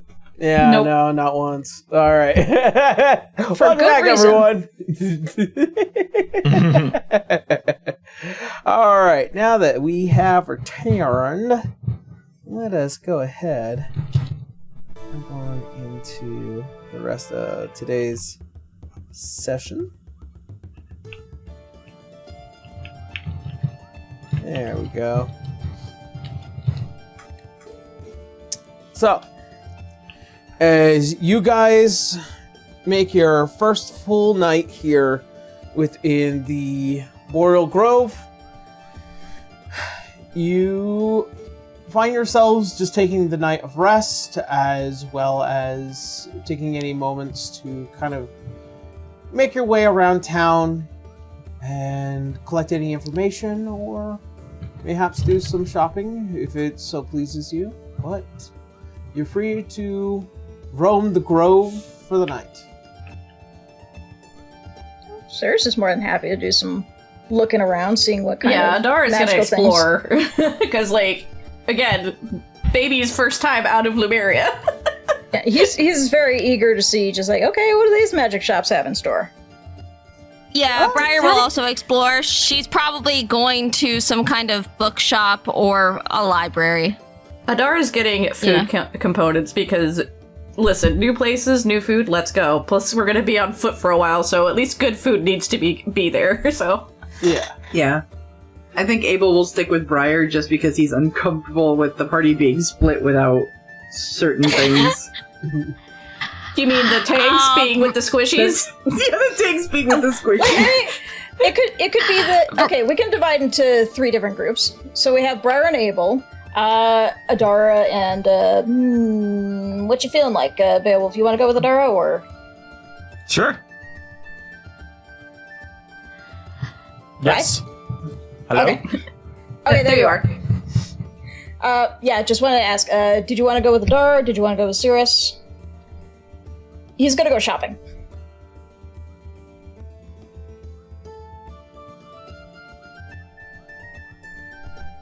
Right? Ryback, I'm so sorry. If you're talking, your microphone's hearing you. Misbehaving. Are you there, hold on. friend? Might cut out. Oh no! Darn, Mike. Hello? Hello? There you are. Okay, there you are. Okay, I don't know what happened. Maybe Okay. a wire wiggled out of place. Anyway. Yeah, so Sirius is Must have. going magic shopping. Adara is picking up food for travel for us to have for, as we go on. Okay, yeah, I'll go with Adara. I got no money. I didn't make any between now and the last shop. That's right. I think I have it. Yeah. Still. Yeah. Alrighty. And then Vale will stick with Adara. Alright, so I've got Vale and Beowulf. Alright. Or Vale Yeah, will because- stick with Cirrus? Either which one. Well, Pick whichever one. one doesn't have 2 people. So that would be Sirius. That would be Alright, then Cirrus. she's gonna go with Cirrus. Okay. Yeah, I still have 72 gold pieces and 1 platinum, so I'm good to pick up components for food. And Cirrus hadn't spent any money yet, so he's got a good chunk of change in his pocket. We went halfsies on a weird-ass skeleton key. Sure did. It's gonna be worth it. It will Yeah. be very handy later. Alright. So, Briar and Abel, as you guys go do a little bit of book shopping, you do find yourself in kind of this kind of dusty old nook of a place. It is kind of there's no like signage. It's just a bookstore, and here it's relatively small, a little tight, and a lot of these look used, if not like oldly collected and poorly kept together. Briar is kind of making a beeline to the fiction section, but she's like kind of shouldering her way, like to kind of block the books that she's looking at from Abel. He's so tall. How do you do that? 20 feet taller than her, so he can completely see over her. He's just looking over, just like, what you looking at? He like can tell that she's trying to not for him to not see it, so he turns to the side and like looks away. But whenever she looks very like focused, he turns and looks to see what she's looking at, and then looks away again. You do happen to find some relatively spicy books. Oh my. Oh boy. Look, 50 Briar Shades of grew Shock. They're not like scandalous, okay? But Briar's a bit of a bibliophile because she didn't grow up around very many people, and like reading books was her form of escapism. So she loves to read, and her secret guilty pleasure is romance novels. I love her for this. Ice Plane Barbarians, Fifth Wing. You find a subsection. Yeah. Thanks to the Dewey Decimal System, you do find a relatively spicy book that looks far newer than the rest. Certainly well kept together, but it looks like it was kind of just here. There's like about 3 or 4 of them still in the shop.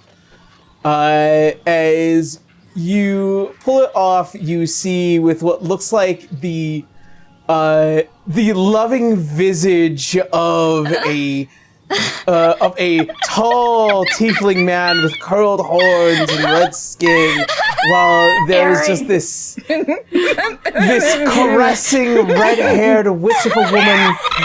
And on the bottom, you see written on the bottom by Zanlis Zaladin. Are you plugging the fucking book? Oh my god. Abel He's gotta put sees the promotions wherever he artwork on can. the cover. Abel sees the artwork on the cover and frowns deeply because it looks like his parents. It's a little bit more disturbing the fact that the name of your uncle is on the cover as well. Yes, he hates it. Briar looks so interested in the book, like her eyes are wide, her cheeks are red, and she's like, oh, this is going to be like such a Aaron, we have to go to romantic, Vale. sexy story. Aaron, we have to go to Vale next for this shit. And Briar thinks that she's being discreet. She thinks she's being sneaky, and she takes the book intending to purchase it. Make a sleight of hand check to keep it out of sight. Fucking hell. Oh my god. Aaron, you're diabolical with this one. Yeah, it was. A 15. It's a pretty good 15. roll. It's higher than Abel's passive, so technically. So You're gonna meet his parents and go, wait a minute.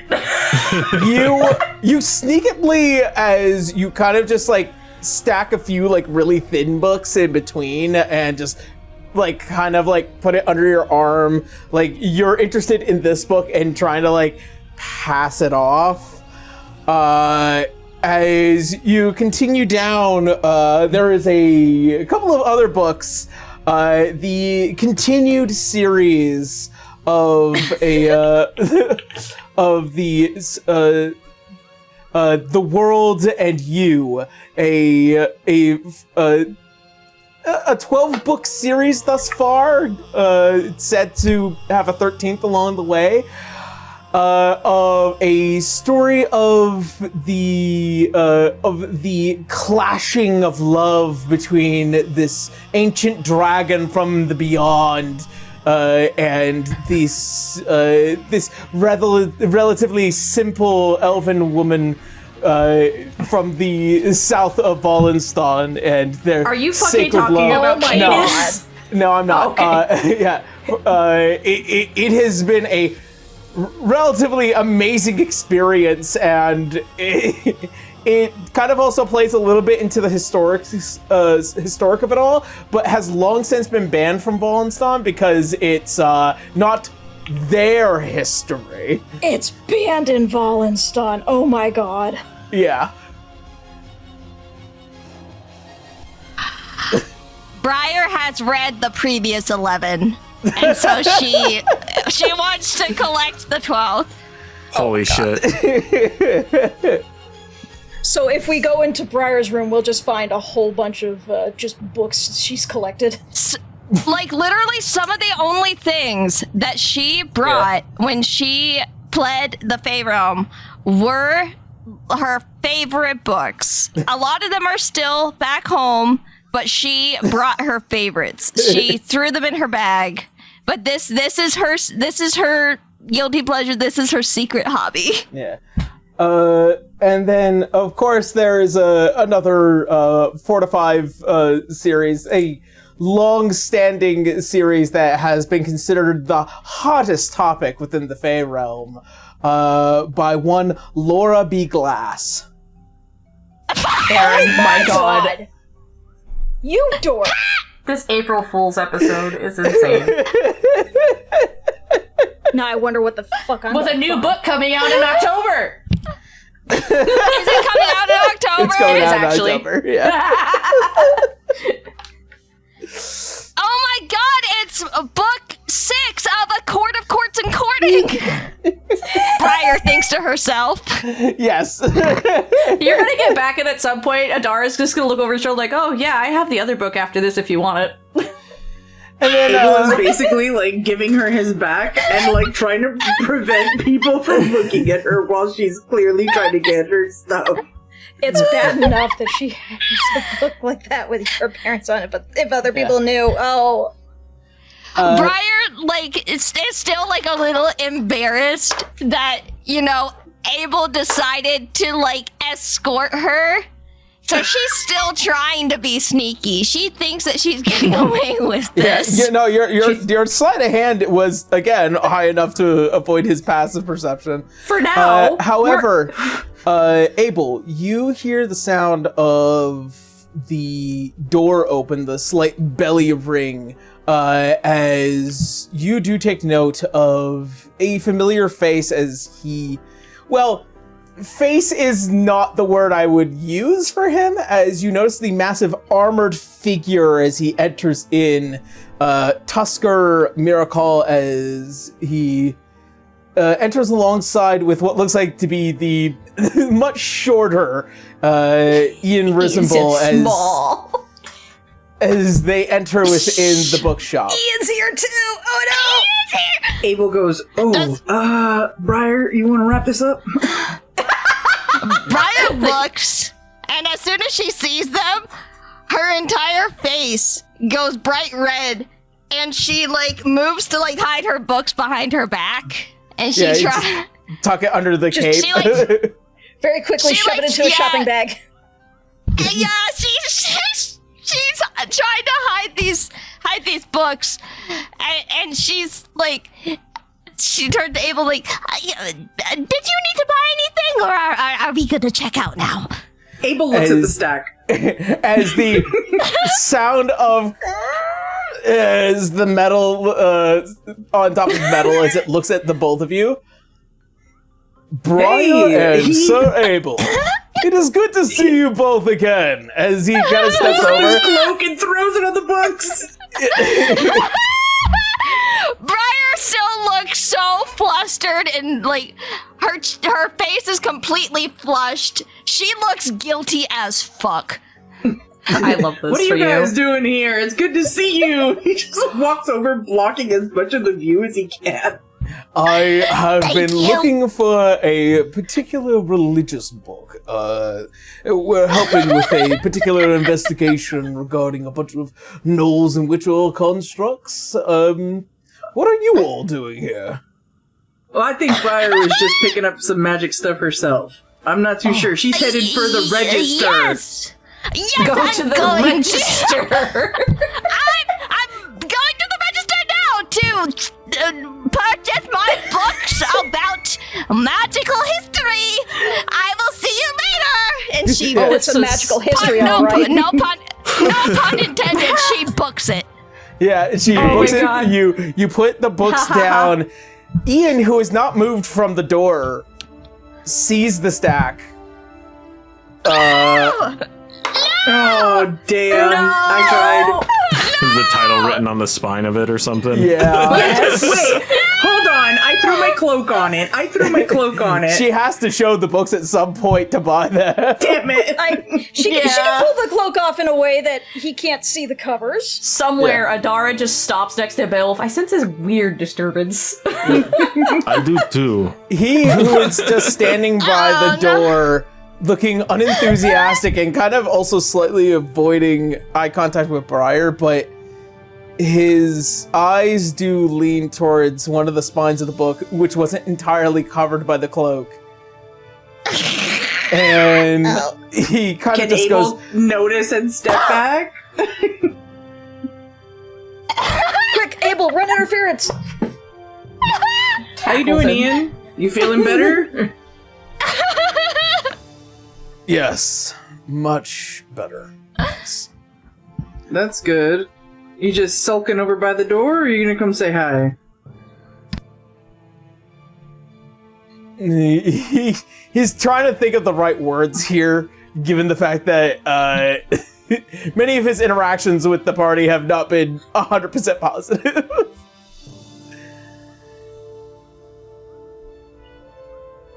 He waits for a minute, and then when he notices the hesitation, he goes, I'm trying to build a bridge. Are you gonna cross it?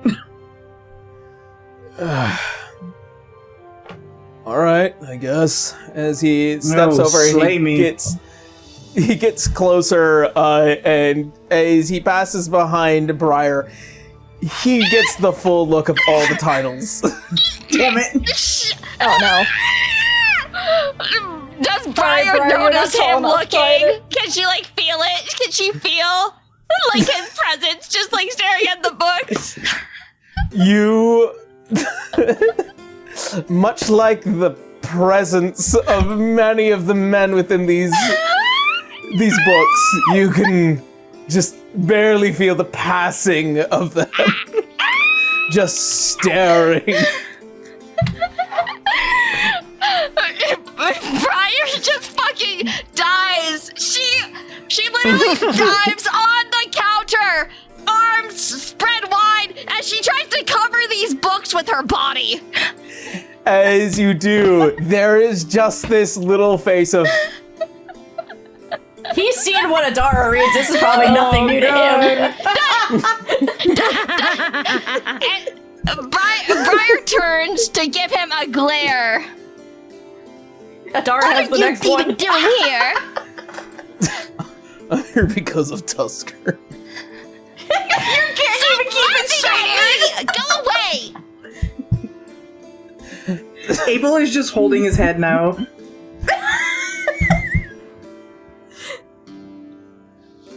Oh my god. It's good to see you, Tusker. Everything's a mess. Everything's a hot fucking mess, and I'm here for this. Tusker, who has long since now found this religious text. Ah, there we go. He didn't even... Okay. Yeah. As Ian's just like kind of just still standing there, just. Briar levels him with her deepest scowl, and she tries to seem as threatening as she can while covering smut with her body. Make an intimidation check. Like a choke Can I help in any snarling way? at someone. Can I not be intimidating? 7.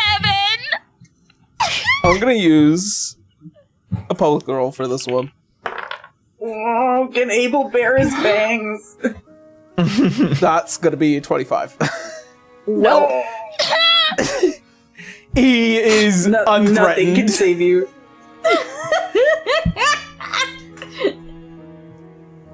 As as if to attempt to simulate like trying to put a hand on his shoulder. He knows better not to actually touch you, but he does kind of just be all like, my mother reads those too.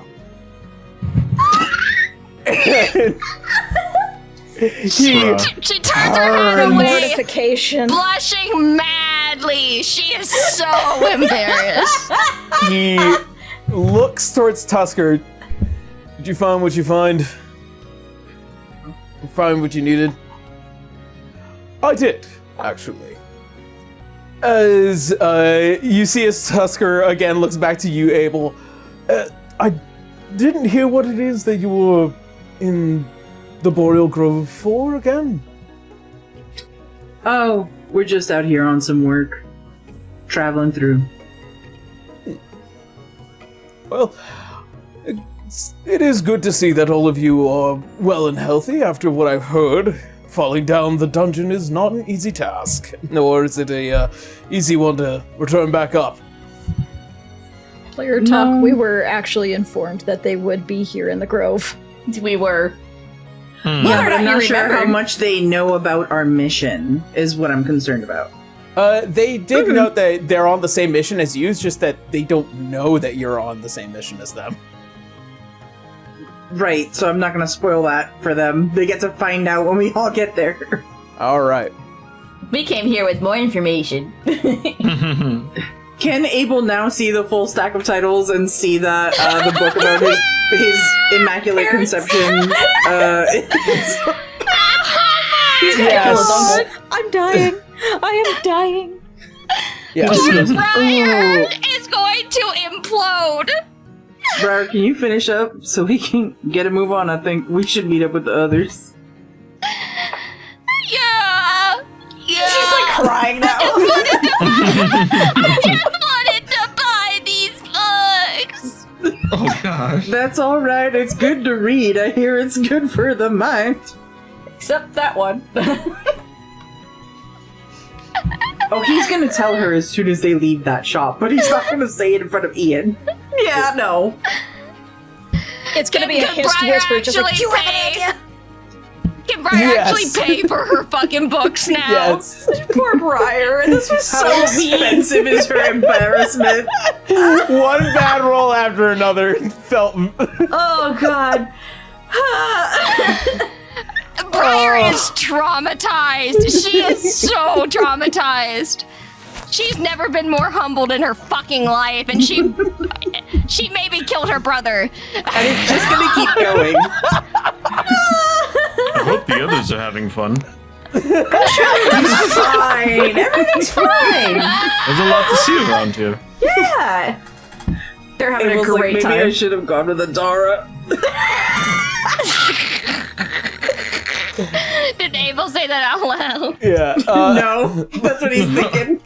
By the way, Dara it's, would have played it off for you so well, like, oh, those are my books. I know what you're talking about. That's going to cost you about 15 gold pieces, by the way, for all those books.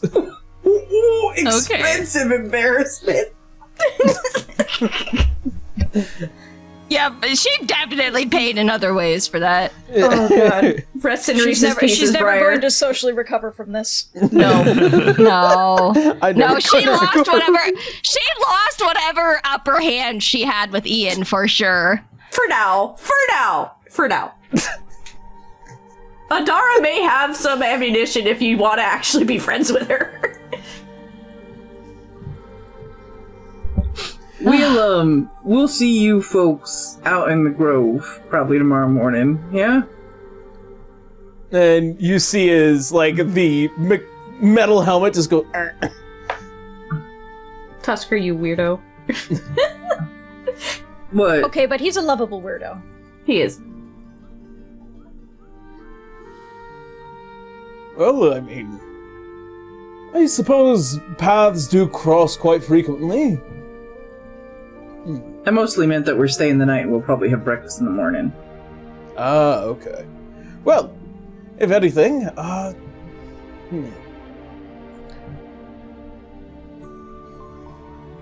we might be able to meet up together if we're next to the Ven Reavers.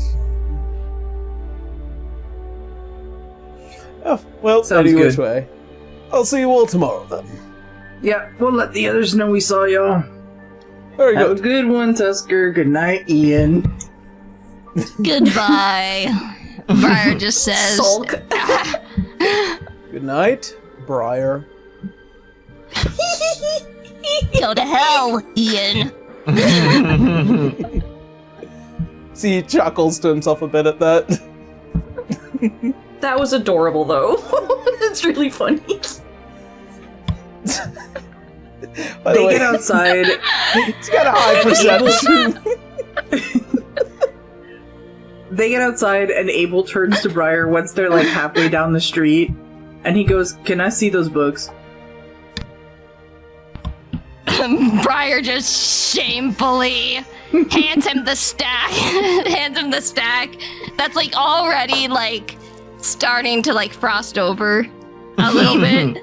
Pulls out the one, Yeah. and he goes, "This is written by my uncle." And on the cover, I'm pretty sure these are my parents. No, she can't read it now. No, exactly. Briar. The text on the back. Obviously, the names have been changed, but it is the like text of like a passionate love affair of a valiant hunter and a witch noble. It's so fucking. It's damn near painful how 1-to-1 it is. Do his parents fucking know he did that? Yeah. Who do you think told him? That's fair. Zoe doesn't have a lot of shame. He turns it Briar over, he looks doesn't at the know how back, to respond. and he goes, "How much did this book cost you?" I mean, how many books did she buy? Like 3? Yeah. 2 or 3? So it would have Okay. cost you about like 5 gold pieces. 5 gold. He gives her 5 gold pieces out of his pouch and throws that book into the nearest fire.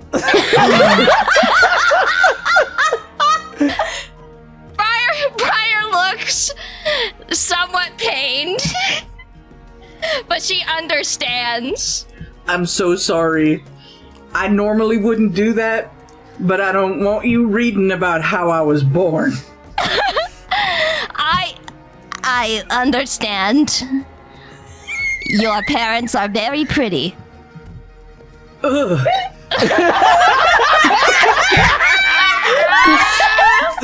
Yeah. She laughs at that because she doesn't know how the fuck else to react. We will She's never trying to speak make a of joke. this.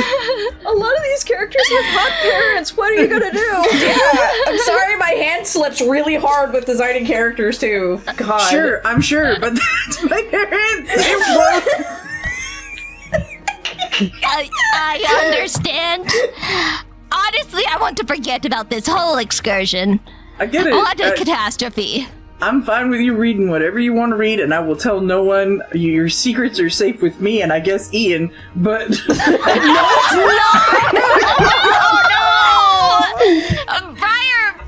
like, throws her hands over her face. Like, why did he have to show up? He has a habit of Abel, doing is that. it too late for you? Is it too late for you to rough him up? I think so. He apologized. It's too late. We gotta work with him on the next mission, girl. But he knows too much now. Okay, so if he slips into a dark corner and dies, we just won't bring him back. Jeez. That calms her down a little bit. The promise of betrayal. Okay. Right. Look, who's he gonna tell? Adara reads the same book. She straight up told me that.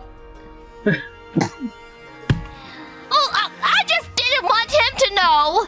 You could And just who knows when lie. he'll use it against me? Who knows when he'll use it against me? He's such a... Ugh. Maybe just he lie. won't. Just say it's for Adara. Well, it's too late now. He already knows. Well, you maybe could have gotten away with saying it was for someone else if he hadn't tried to sploot across the counter. Oh my god. I didn't even know you had red in your complexion. I thought you were just pasty pale. You turned a shade I've never seen. I still bleed! There's blood in my body, Abel! I thought it was blue. Who educated you? I have some things I'd like to discuss with them. The immediate Points image. at the fire. The immediate image of your grandfather, Abel, pops into your mind by who educated you, and there is a cold wash of seawater down your back. God. You see Abel go straight pale when you ask who educated him, and he goes, "You don't want to answer to that question." Fine. Let's just be agreed we never talk about this again. Sure, as long as you promise to never buy that book again. Fine. She's just gonna ask the parents straight out actually later. She just kind of mumbles under her breath, "Stupid Abel with sexy parents." I have wolf hearing. I did not lie. Okay. Tara, I love you so much. As the night continues, I'm in tears. Cirrus and Vale, as the two of you, would you two go to a local magic shop. A lot of the magical items within this shop are very natural. Many of the weapons do seem like that they're also kind of within that price range of expensive, yeah. However, you do happen upon with what looks like to be this massive, like, kind of like weird wooden shield that kind of like bends down one way and bends up another way. This is the black vine shield. It says it right on the tag. It's about 250 gold pieces. When a enemy misses you with an attack, it sprouts vines and it does a grasping vine effect that you can use once a day. I can afford it, but that will take literally every penny in my pocket. This magic shop may be a little bit too much. Did you find anything over there, Vale? All I'm seeing are high price tags. Single tier. Yeah.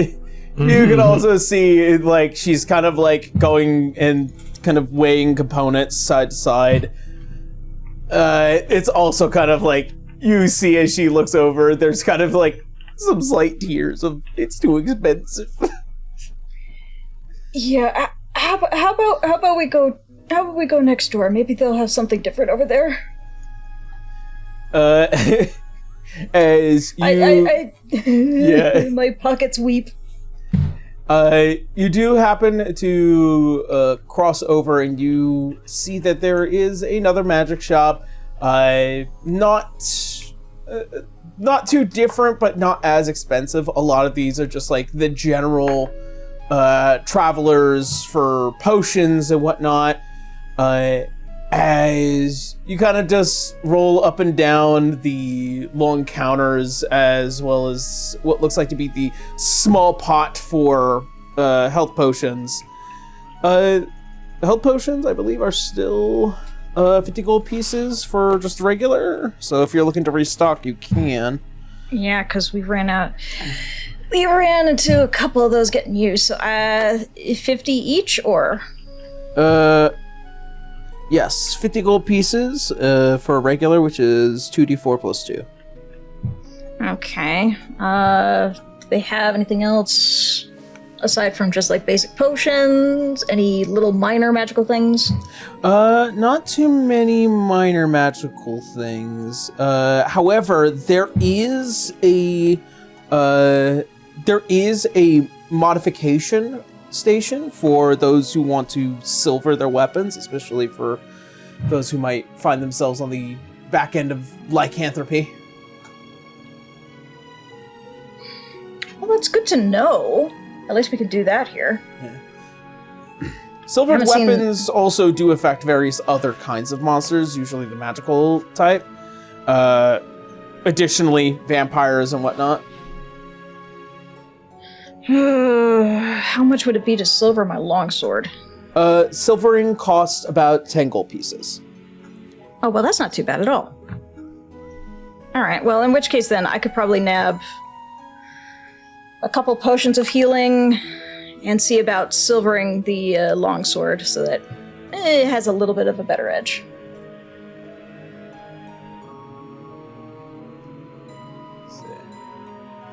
And as you get some of your weapons silvered and manage to grab whatever potions, if you so decide, you hear the sound of the doors open.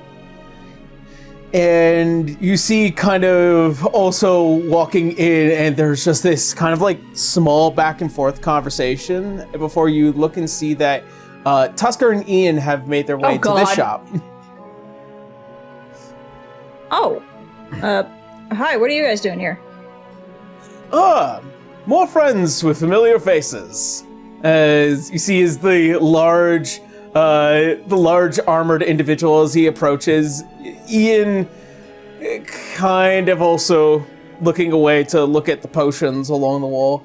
I'm just here in order to pick up some health potions. You know, the usual. Oh. Yeah, I got a couple right here. They're putting them at 50 each, 50 gold each, so make sure to count your coin. Fair enough. But they have a silvering station over there. Ooh, that actually might be useful for me. Yeah, I'm getting my sword done up, just make it a little bit more effective, you know? Yes. Shrug. My goodness, you have a faint smell of metal to you. Not really surprised. I mean, I've been riding around in the Ven Reaver all day, so... Ah, that's right, you also have one, don't you? Yes, I do! Albeit, she got a little bit dinged on the way, but hey, nothing a little bit of repairing can't happen and back and carry more up. You know, where I'm from, there is a special kind of paint that I'm quite used to. It does not ship easy, even if you do cut into it. Mayhaps we can exchange recipes. That would actually be really nice. I don't have any recipes on hand, but I'd be happy to compensate you for that. Aaron, is your cell phone going off? It shouldn't have. Aaron. Swear to goodness, it was muted. Okay, from...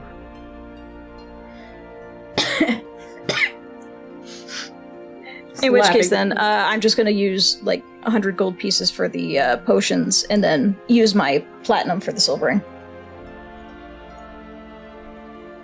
A platinum is 10 gold pieces, right? Yes.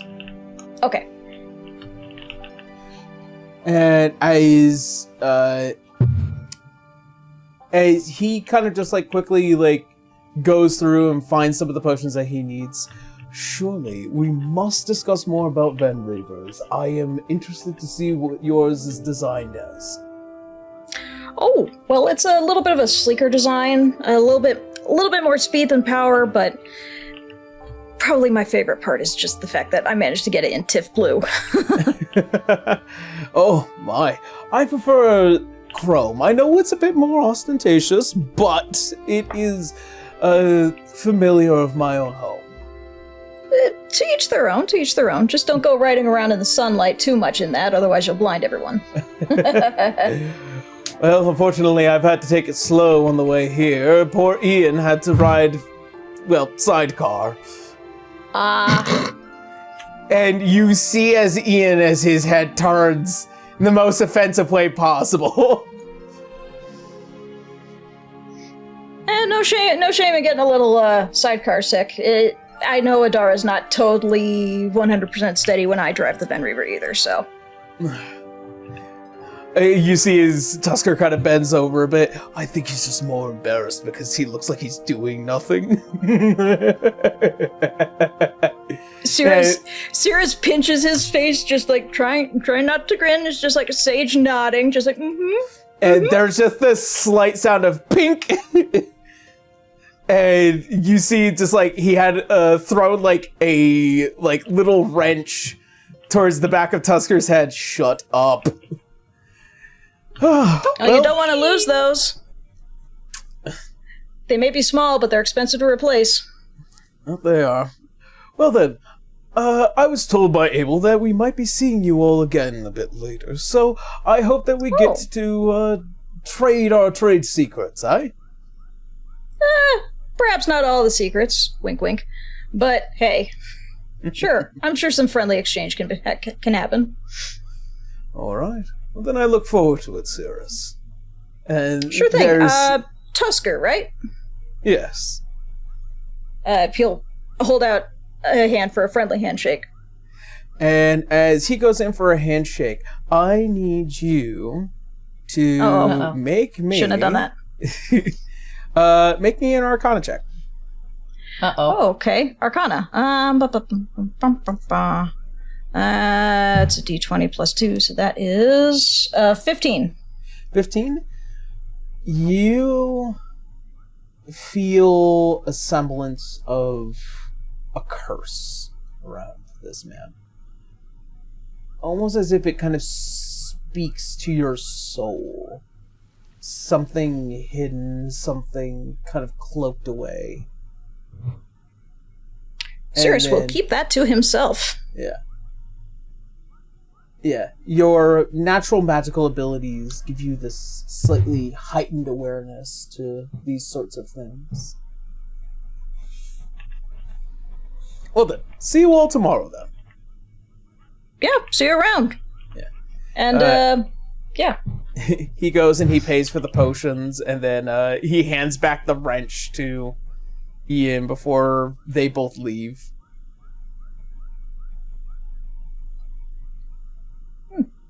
Wonder what they're here for. Anyway, and Cirrus just hangs. Well, he's not here for. He didn't really explain that they're here for a job. Just that they're here in the area. It's just. No, you already know. Yes. Like, We do know. know. Yeah, said. God, I don't have running the brain point power here. today. Yeah. Goddamn. All right. Well, anyway, Cirrus is just gonna hang around and wait for his sword to finish being taken care of. All right. Your sword is silvered.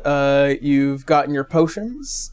Things have aligned relatively well, given the experience of things. As you check out, you head back to the inn where you are staying freely, and you find yourselves back with Adara and Beowulf. But I will let you two have whatever time that has passed while everybody's been away.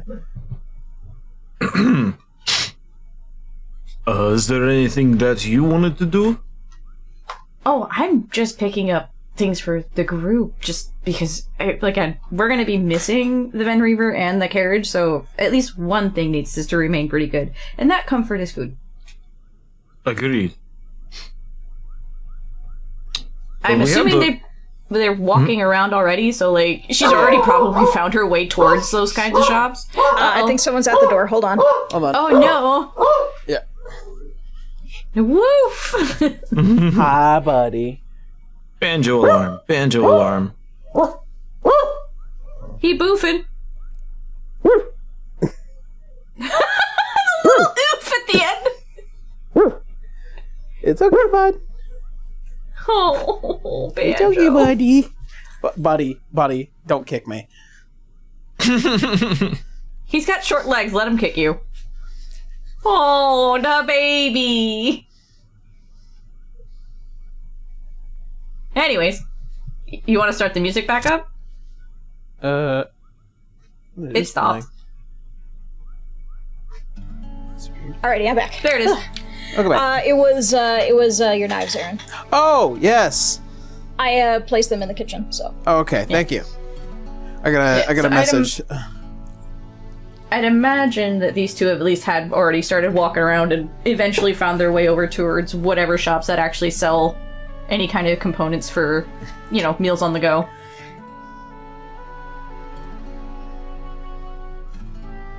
However, this is the Boreal Grove. Do they sell meats, or is this more vegetarian? Oh, they do sell meats. Like they're not. Okay. I don't know. There are plenty of vegetarian options. Probably more than carnivorous options, but they do respect the term that nature churns the way it does. That is true. See, I don't think she'd be buying too much, but anything just to kind of replenish their stores for the trip on.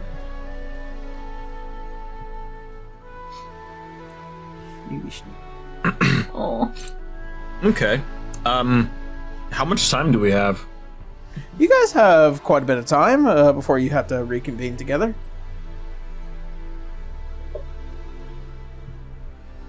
You up for something fun, thrilling, and safe? Yes, I guess. I've just never been here, so we'll find out what that could be. Beowulf looks towards the world tree. Is there any sort of staircase or means of going up it? No. Yes. No. Aaron, no. Yes. No. Yes. No. There are. There are. There are many, many, many steps. Thousands of steps that have been that are embedded into the outside of the tree that can be traveled up. There is no magical way to the top of the tree. You have to climb up the tree. Adara'd look at these stairs with, their bag of food at the same time, or food components, we're supposed to be hoofing it the rest of the way of this trip. No, that is the fair point. I thought they might have had something. You're a little cutie. It's okay. I mean, if you want to try it, but you're gonna have to rest after that. Oh. Forget it. It's fine. Why? You suggested it. I'm not saying no. I'm just saying pace yourself. Of course, I just felt like there was a lot of tension earlier, and seeking adrenaline-producing activities helps put my mind at ease. You mean tension from the fight? Yes, and amongst other things, I still feel a bit uneasy about our orders from the Grand Magus and his associates. I mean, that one is a bit of a sore spot for other reasons, but I mean, we could try it, see how far you get, and you could discuss it on the way up, or we can discuss it on our way back, but we're going to be amongst people. I like to think that Beowulf thought this was going to be fun because he remembers the tree being much shorter. And now it's ginormous. Possibly.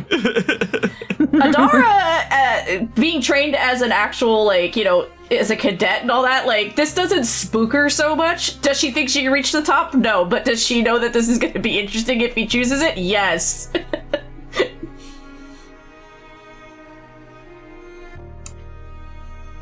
Okay. It's your choice. She's not meeting you with apprehension, I'll give you that. She just kind of went, keep in mind what we're doing the next day. Of course. It would be safe. I have means of, have you ever been skydiving? Oh my god. Has she? Yeah, I mean, Lumeria does have some skydiving activities. Yeah. It's thrilling, certainly. That and wyvern riding. So Yeah, wyvern riding especially. yeah, I've done that. Wyvern riding and a few other things. Adara is nuts. I used to come to this forest when I was much younger with my squad mates, and we would race to the top of these trees and then leap off. You want to try to reach the top of this now? Well, maybe halfway.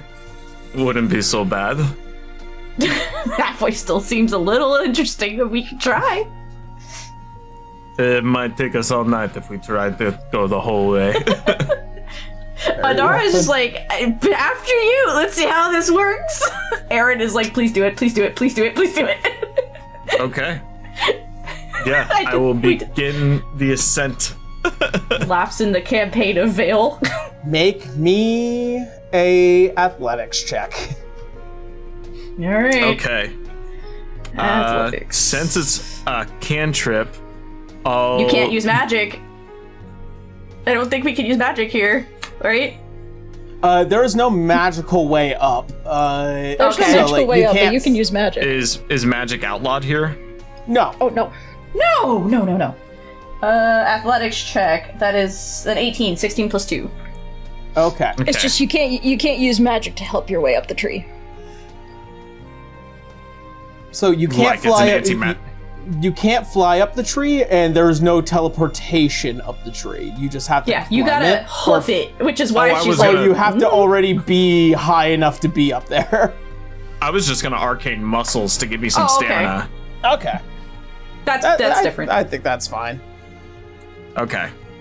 Let's see. Athletics using charisma.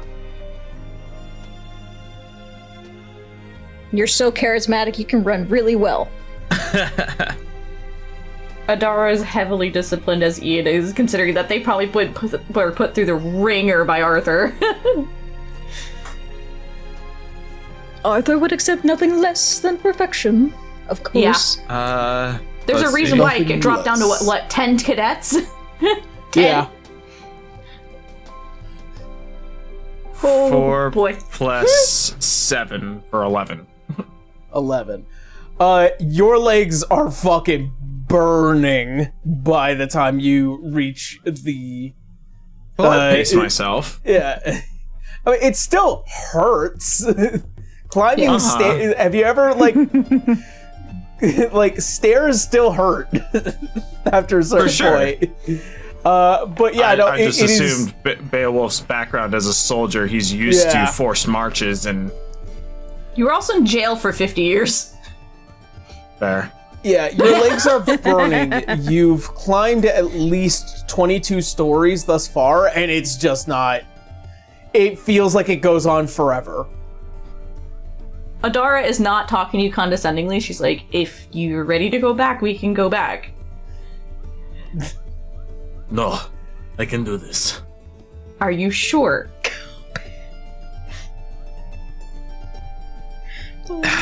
Yes. All right, Okay. roll me another All right. athletics check. Beowulf with disadvantage this time. Oh no! Okay. That's a natural 20! With this, that's a nat 1. It is.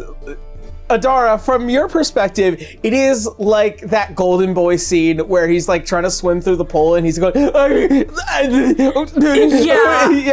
Oh my And, Adara would turn back and be like, all right, we're going back. I am not going to be he's responsible for you being noodly on the rest of this trip. he is on his back and he's like, yeah. It's fine. This is supposed to be rough. Given looks up. There's a lot more to go. Yeah, you're not even halfway there. No. My strength is not what it used to be. We'll work on Oh. it. But punishing yourself on these stairs is not the way to go about it. Baby steps.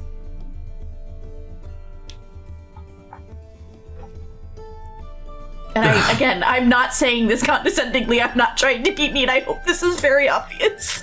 I mean, you're still a good ways No, up. You she's can saying jump that down to if you him. want. She's saying it to him like that. Mm-hmm.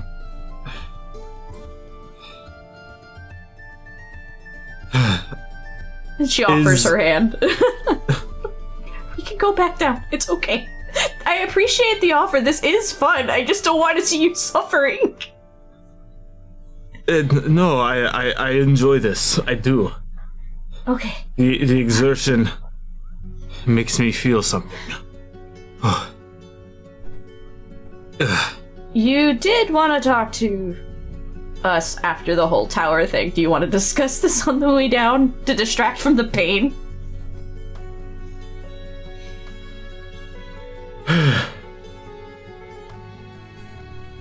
Grandpa, you alive? Yeah, I'm here. What's the view like from here? It's wonderful, really. From your perspective, you can kind of see the canopy of the forest. You can see Garvixum just to the south.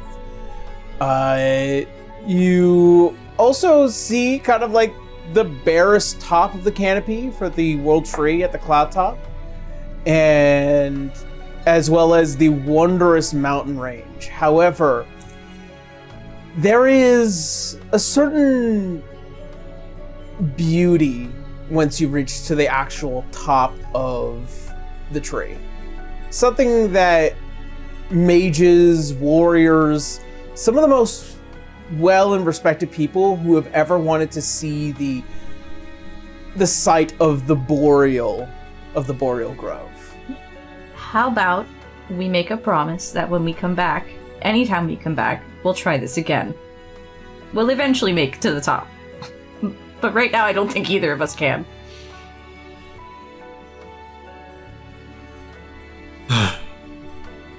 It's a deal. Alright, she holds her hand out to you like, alright. He'll accept it and stand up shakily. So now we're gonna make our way down very carefully. All right. You... There's a few things you should know about me. I always try to keep my promises. And he gives her like a two-finger salute and leans off the edge. She's holding on to you. What are you doing? Do you trust me? She's looking down. What are you doing? I don't think this is actually meant for skydiving. Well, is there like is it like open air beneath us? Oh yeah, no, of course there's also that spin of the staircase beneath you, but like it is so far down there. If I jumped out, would I clear to the ground? You'd probably hit the canopy of the forest first before you hit the ground. Oh. Hence why, Fine. what are you doing? I'll walk back down. I know. Yeah. I understand the train of thought, but this is not the spot for it. I know what you want to do. You can technically do it. Nah. I don't like the term technically with him. I know what you want to do. Just so you know, you can do it. Nothing will stop you. Nah, it's fine. Okay. I'll walk back down. All right. If you want to try it, you just have to persuade her. That's all it is.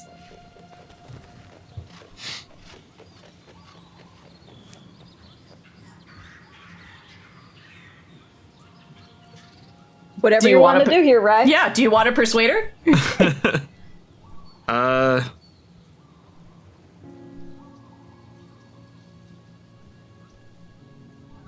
Nah, Wolf is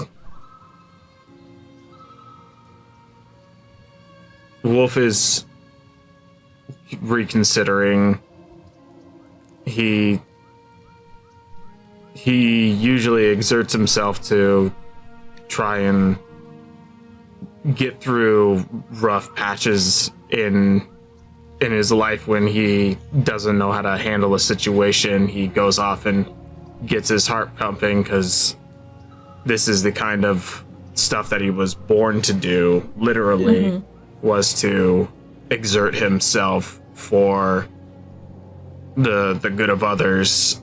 So this is a thing that helps him feel alive, but he knows also how reckless that line of thought has cost his allies as of late, and this hesitation and this show of weakness in his own body has left him feeling a bit embarrassed. So he sheepishly withdraws and will walk down the staircase. It's a blow to his pride. But she wasn't trying to harm him. No. I know it's not Adara whatsoever. Oh, okay. He very much appreciates Adara. This is an inner demon that is dominating his everything right now. He is trying so hard to fight against his own shame. Insight check then? If you're not admitting Sure. it, she's okay. Yeah. Alright. That's a 19 plus 2. I'll do deception since I'm trying to hide my feelings. Yes. You That's never know. 26. Mine is a plus 7 next to perception, but I think that's an accident. It keeps changing back to that, though. Is it because of the feature? Maybe. I got a 19 plus 7. Yeah. So that would also be a 19 plus 7. Oh shit. Beats it.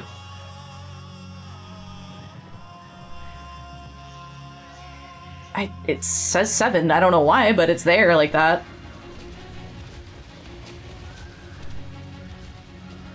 Oh, What do I do, Aaron? rolled- It's up to you. Well, your rolled passive is privately to 18, Aaron right? My passive perception So is you have 18, a- not oh, insight. yeah. So you have a plus 8. Oh, yeah. Hold on, insight. No, sorry. I'm reading the perception. Oh, sorry, that's it's perception. the insight. Insight. My bad. You don't Yeah, have. so then you don't it is have a any- 21. Yeah, Sorry. I mixed them both up because they're right next to each other. My bad. we're gonna I fix that problem. accidentally one day. sent mine just to Aaron again, so It's fine. It's fine. It is a 26. I trust you. It's fine. Okay. Alright. You don't get a read on too many of those details, but you do know that there is at least something going on. Yeah. Wolf has definitely withdrawn to a state that you've seen him in before, where he is troubled and withdrawn within himself. She'll kind of notice the withdraw, and there's probably like a moment of silence as they're awkwardly climbing back down, because I'm pretty sure it's the same way. You have to kind of climb back down. It's not a walk. Halfway through, she'd be like, "You wanted to check in with me about my dad, didn't you?" Yes. I wanted She's trying to distract him from it. He does take a moment, but after a beat, does respond, surprised by the question, because he's been lost in thought. But yes, respectfully, I wanted to check in with you, and I will, if you find it appropriate, check in with Sirius as well. Well, About that's up to him. yes, I Let him finish. I We're talking. we're role playing. Yeah.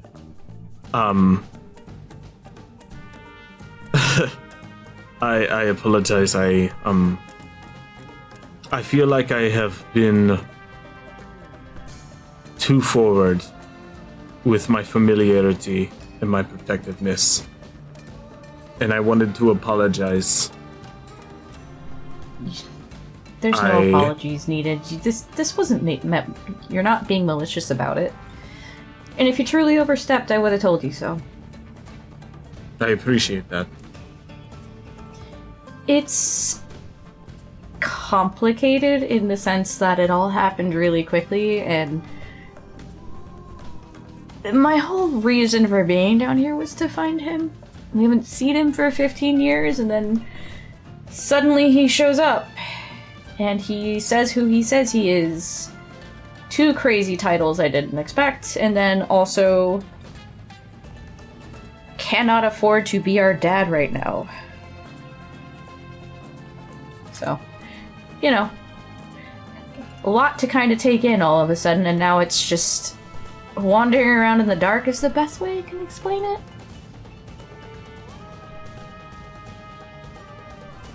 I do understand.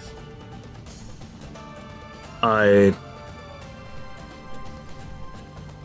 have lost children, and I suppose hearing your stories of your journey here and seeing his reaction, it came off cold to me.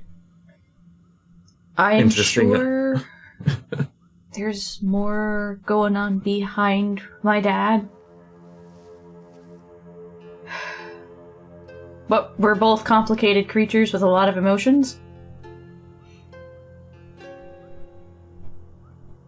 Of course. Doesn't mean it doesn't hurt.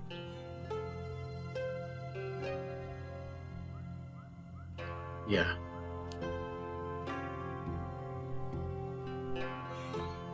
And I suppose that is what I was grieving for. Because I know how important that relationship is. Oh yeah. Thing is, I don't know how selfish it is, but I feel at this point, now that we even have an open line of communication, he has to be the one to start reaching out, honestly. He had asked me, like he asked, I'm sure, all of us, what we'd want. And I told him nothing. It's not something he can give me, and somehow I fooled him, so...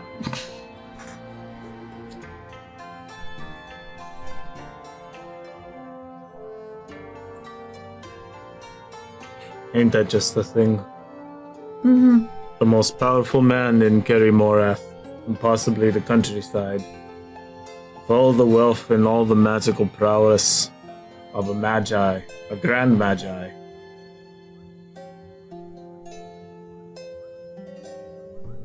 But not the love in his heart. He does. I'm gonna be fair.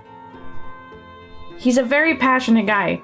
He does. I know it's there, but so much has happened, and so much of it was left with us in the dark. And if he truly became heartless, Mom would never still be with him. And trust me, given how long they've been together and how long she still stayed loyal to him through all this, she would have dropped his ass if he decided to be a jerk. Thoroughly. There's a lot going on. Excuse my crass words, but that's the best way I can explain it. You're unwelcome company. I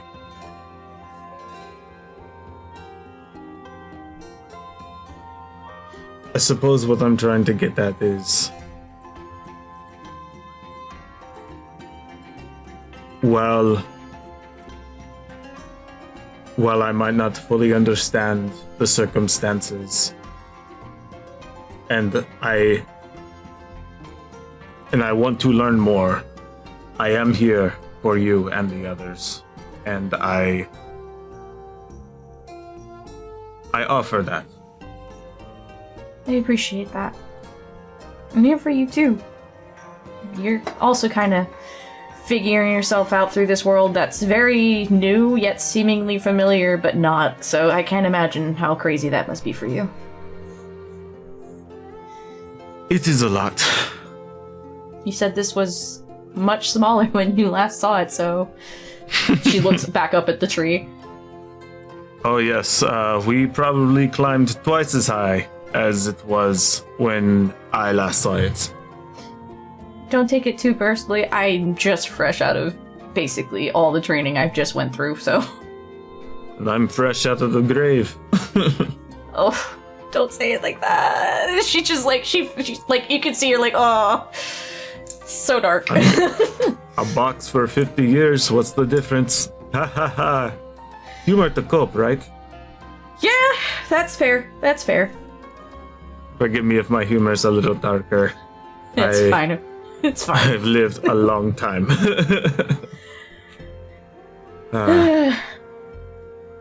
Thank you, Adara. Of course. Just know that you don't have to internalize everything.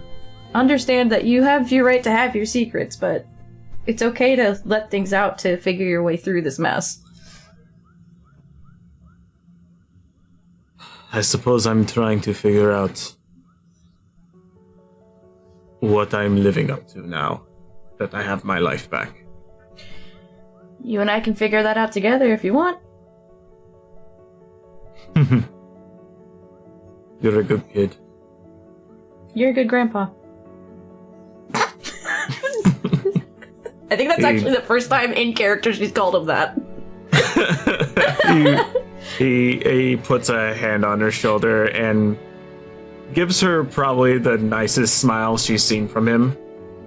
She returns it warming. It's very, very warm smile. She's like, come on, we should return with the group and the food before this goes bad. Okay. Tries to walk normally, noodle legs. Yeah. By the time you guys reach down to the bottom and you return back to the inn, everyone finds themselves collectively preparing and kind of settling with each other as the group discuss their next plan of action. Helps Grandpa into chair. Oh, geez, what happened now? We tried climbing the tree. We had fun. Cirrus Yes. looks at the world. Okay, well, It's legitimately a climb. yeah, I don't doubt that. Goodness. Exercise is good for the brain. It really is, but yeah. So and he goes through stuff. So I picked up a couple potions, and I got my sword silvered. He'll pull that out of his little vault and show off the now very shiny edge. Ooh. Very nice. I got us some more food for the road, because have at least one comfort, right? Mm-hmm. None like good food to help you after a long day. Briar's standing, like, in a corner, just, like, leaning back, you know. Yeah, but her face is still inexplicably red. Oh, by the way, I saw Tusker and Ian when I went shopping today. Well, Yeah. we did They're know they in were going to town. be here. Leans over to Abel. What's going on? Insight check. Yeah, they're both inside. You're like, what Immediately happened? like, excuse me? Well, Briar, make a deception check with disadvantage. 16. I'm sorry, I Fred couldn't resist. I couldn't resist bringing it up. Oh. 2 8s. So first of all, 16. Beowulf, your passive insight would tell you something really embarrassing had just happened. I feel to Briar, who next to her is a small bag of a couple of books that you know she went book shopping for. Adara just slightly reaches out to Beowulf and goes, don't. You cut out. What did you do? She just reaches over and whispers to you, don't. Oh. Don't. I feel like Adara would recognize the shame of her first, like, smut book being, like, noticed by her brother the last time. She's like, oh, wait a minute, I've been here. And that, like, if Briar, like, notices any sort of recognition, her face is just gonna crumple, just, like, so anguished and embarrassed. Was Ian teasing you again? That would sound like Ian. We saw him in town. You know how those two are. They don't like each other very much. Beowulf is still a little lost, but we did is trying to know pick we up were clues. gonna run into them here at least. Amun-Ra told us such. I didn't even know he could read. Why would he be at the bookstore? Now Adara how would looks we at be you. able to read, Briar? We're both from a college, Briar. He did graduate. Yeah, well, What do it's you hard mean to he tell. could read? He's so stupid and mean and. She just kind of turns away. Briar. Let's talk about something else. I We'll just talk spent about 10 something minutes else. calming her down. It's okay.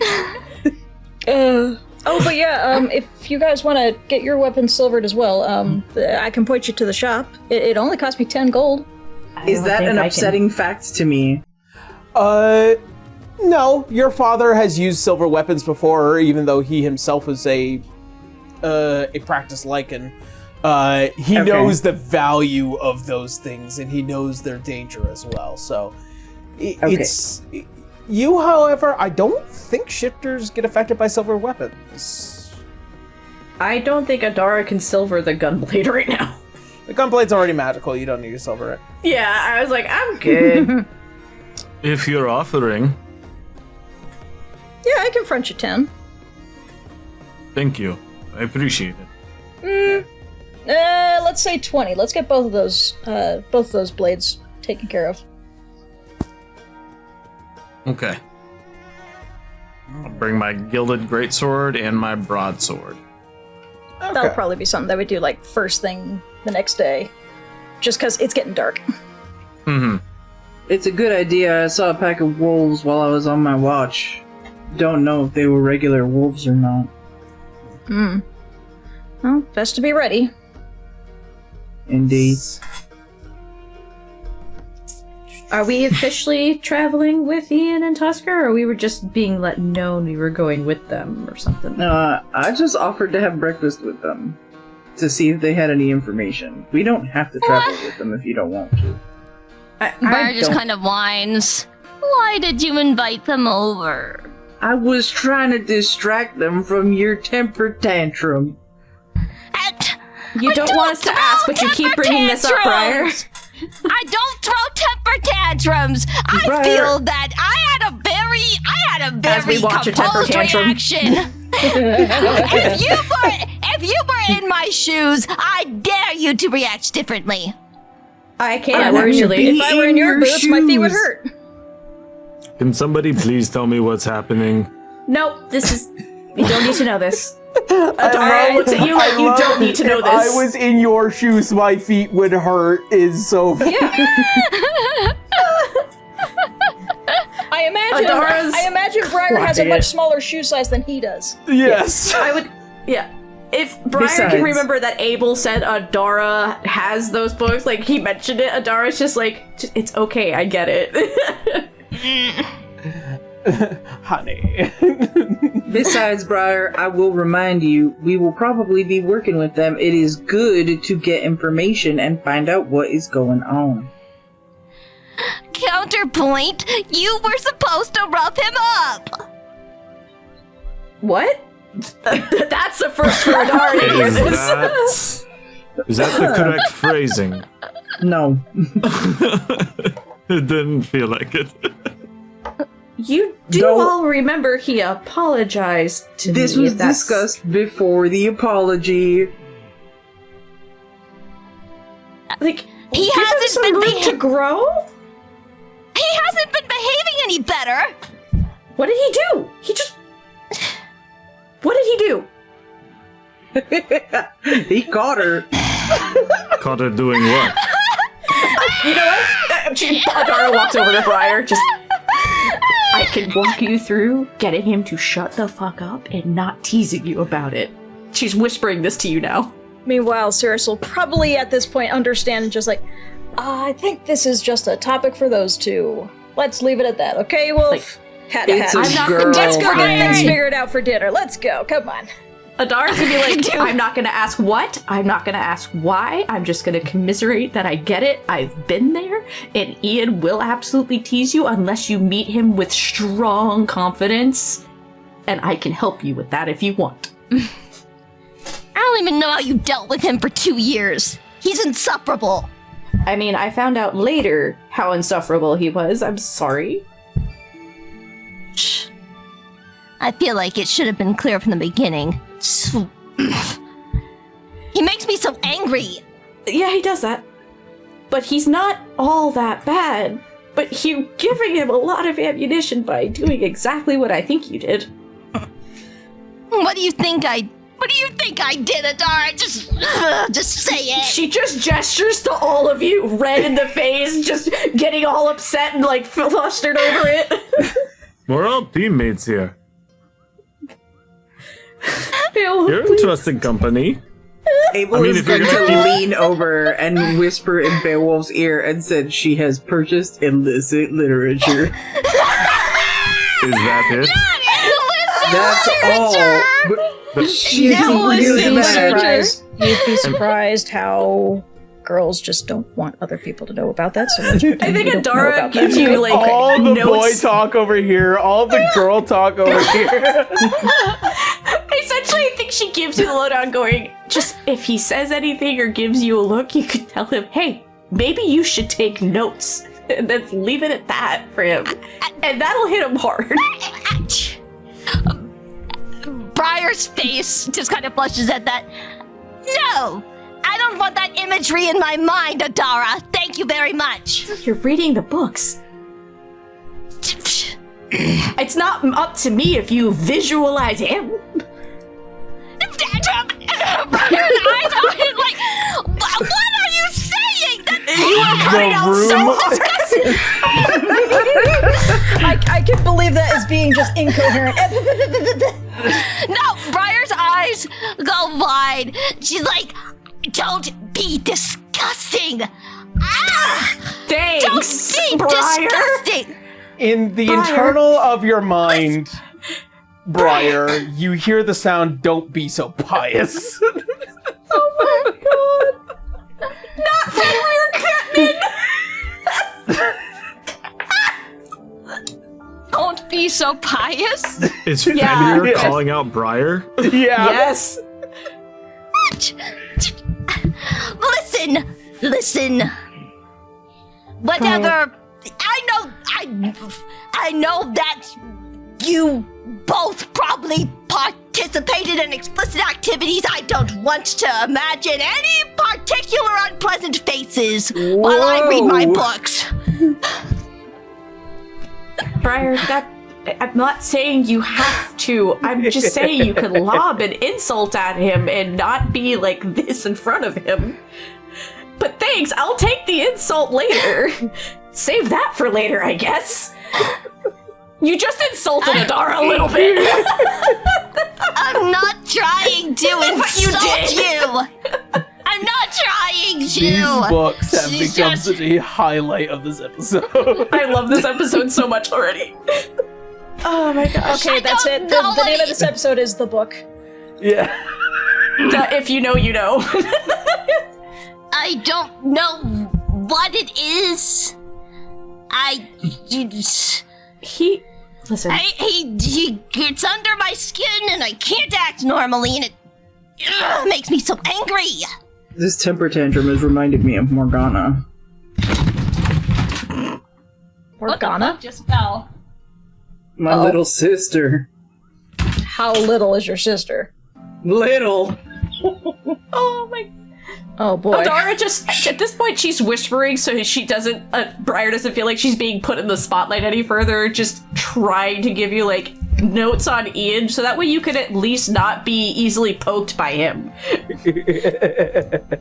Because she knows how well Ian can get under your skin.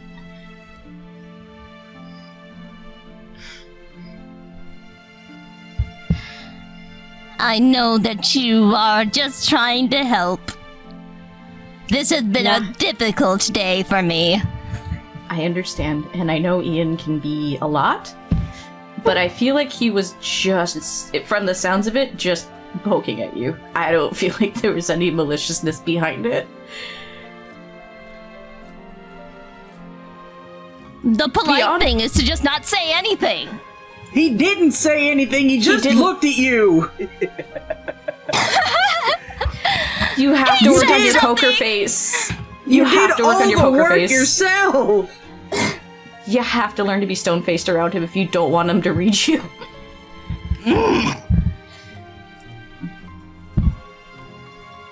I don't know how, but I will try. Just pisses me off. It's his face. His face pisses me off. That's fair. Okay. She's like, all right. This guy Anyways. just seems to have that effect on women. He sounds like an asshole. Yeah. He's charismatic. I don't know what else I can explain to you, and he's not that bad looking. Jeez. I'm not saying Listen. that. I'm not talking about his charisma. If anything, he's anti-charismatic. You both hate his fucking guts. I hate his guts for what he did to me, and that's a totally different situation. A handsome face and pretty words will get you far, apparently. Betrayal will make me hate him. Exactly. Not even handsome. He's stupid. She just had to get that out there. I love this so much for Briar. Adara is holding back so many other comments she could be making because they're not there yet, but boy howdy down the road. Anyways, we have our food, we have our potions, we have a heading. Whether or not the other two come with us or not is up to them. We did need to talk to Ian at some point anyway about the stuff that we learned about before with the not so nice people. We're obviously staying the night. Is there anything else we need to do? She's like dropping the subject for Briar's own health at this point. I think the last thing we need to do is make dinner and eat it. The last thing we I'm need is a starving. blizzard inside the tavern. Yeah. Either we buy food or I can make food. Your choice. I mean, I wouldn't be opposed to trying the local fare. And we may be able to figure out how they make it, too. Okay. I will have to be on somebody else's coin if we go That's out. fine. I've got you covered. No. I got this one. Okay. Everybody's got everybody. It's fine. You won't starve on this. All right. Adara goes into her bag real quick and hands Briar another book. This is the first one, actually. And walks away. I had to do it. I'm sorry. Briar is still a little embarrassed, but less embarrassed that it's like another woman making a book recommendation, so she stows it away.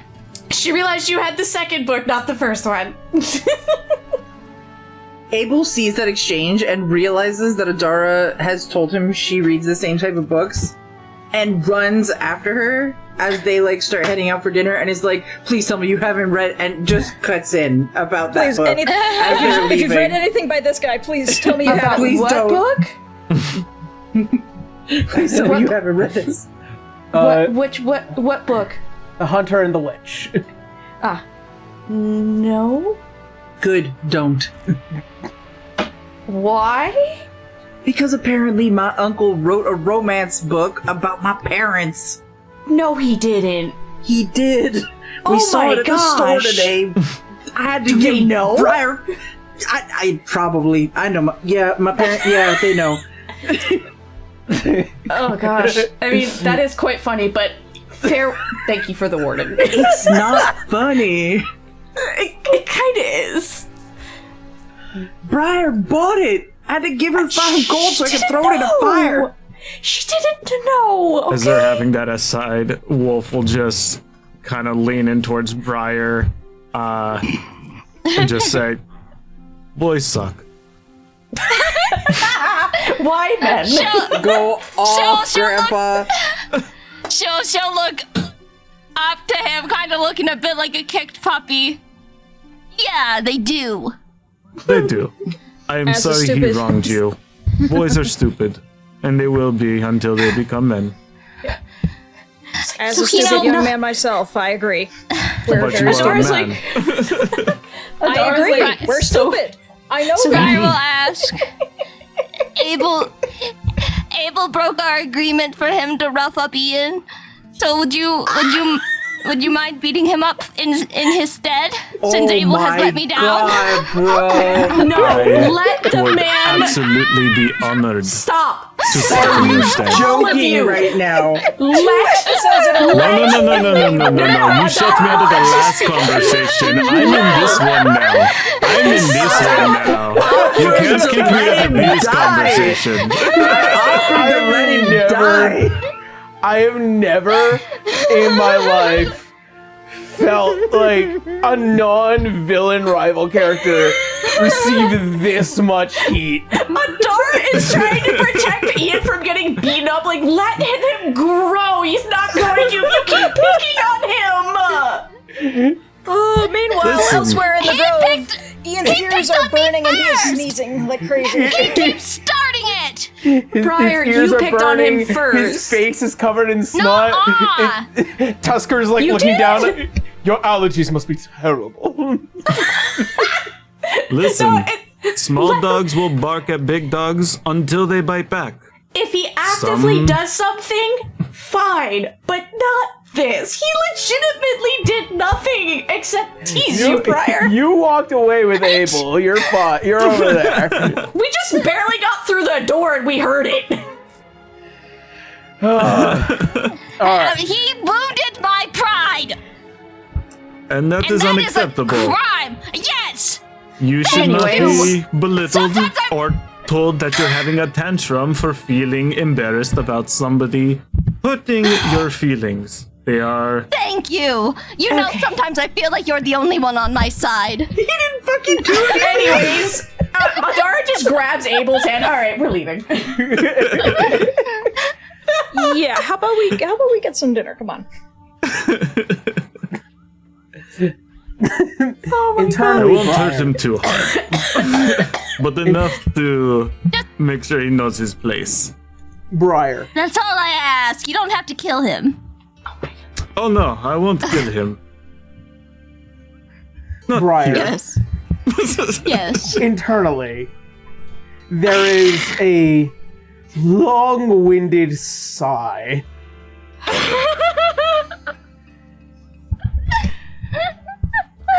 At least I know where you get it from. Yeah, I know, B. I know. She doesn't even realize what she did. Briar is just thinking towards Benmir like, mind your own business. He's in your head. You hear another long-winded.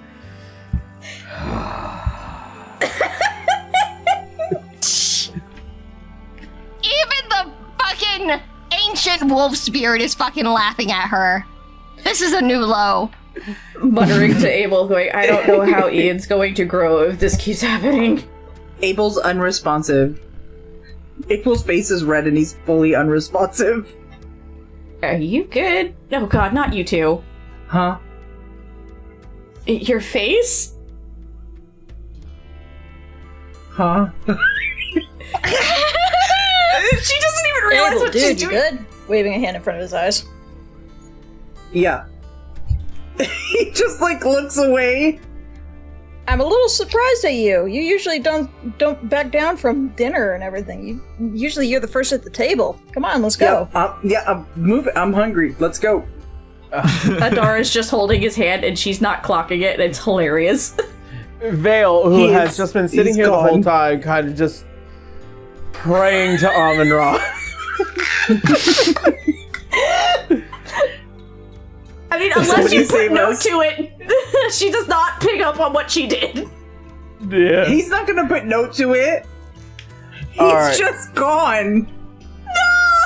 So, after food and a rather wild discussion as to what had happened earlier today, the night goes on relatively uneventful beyond that, and you find yourselves in the early morning of the next day as all of you find yourselves slowly, collectively making your way to the front of this main building, where you see kind of a small collective of rangers receiving orders, and as well as the Grove Oath Siri as she approaches the lot of you who, some of you look downright haven't had a good night's rest.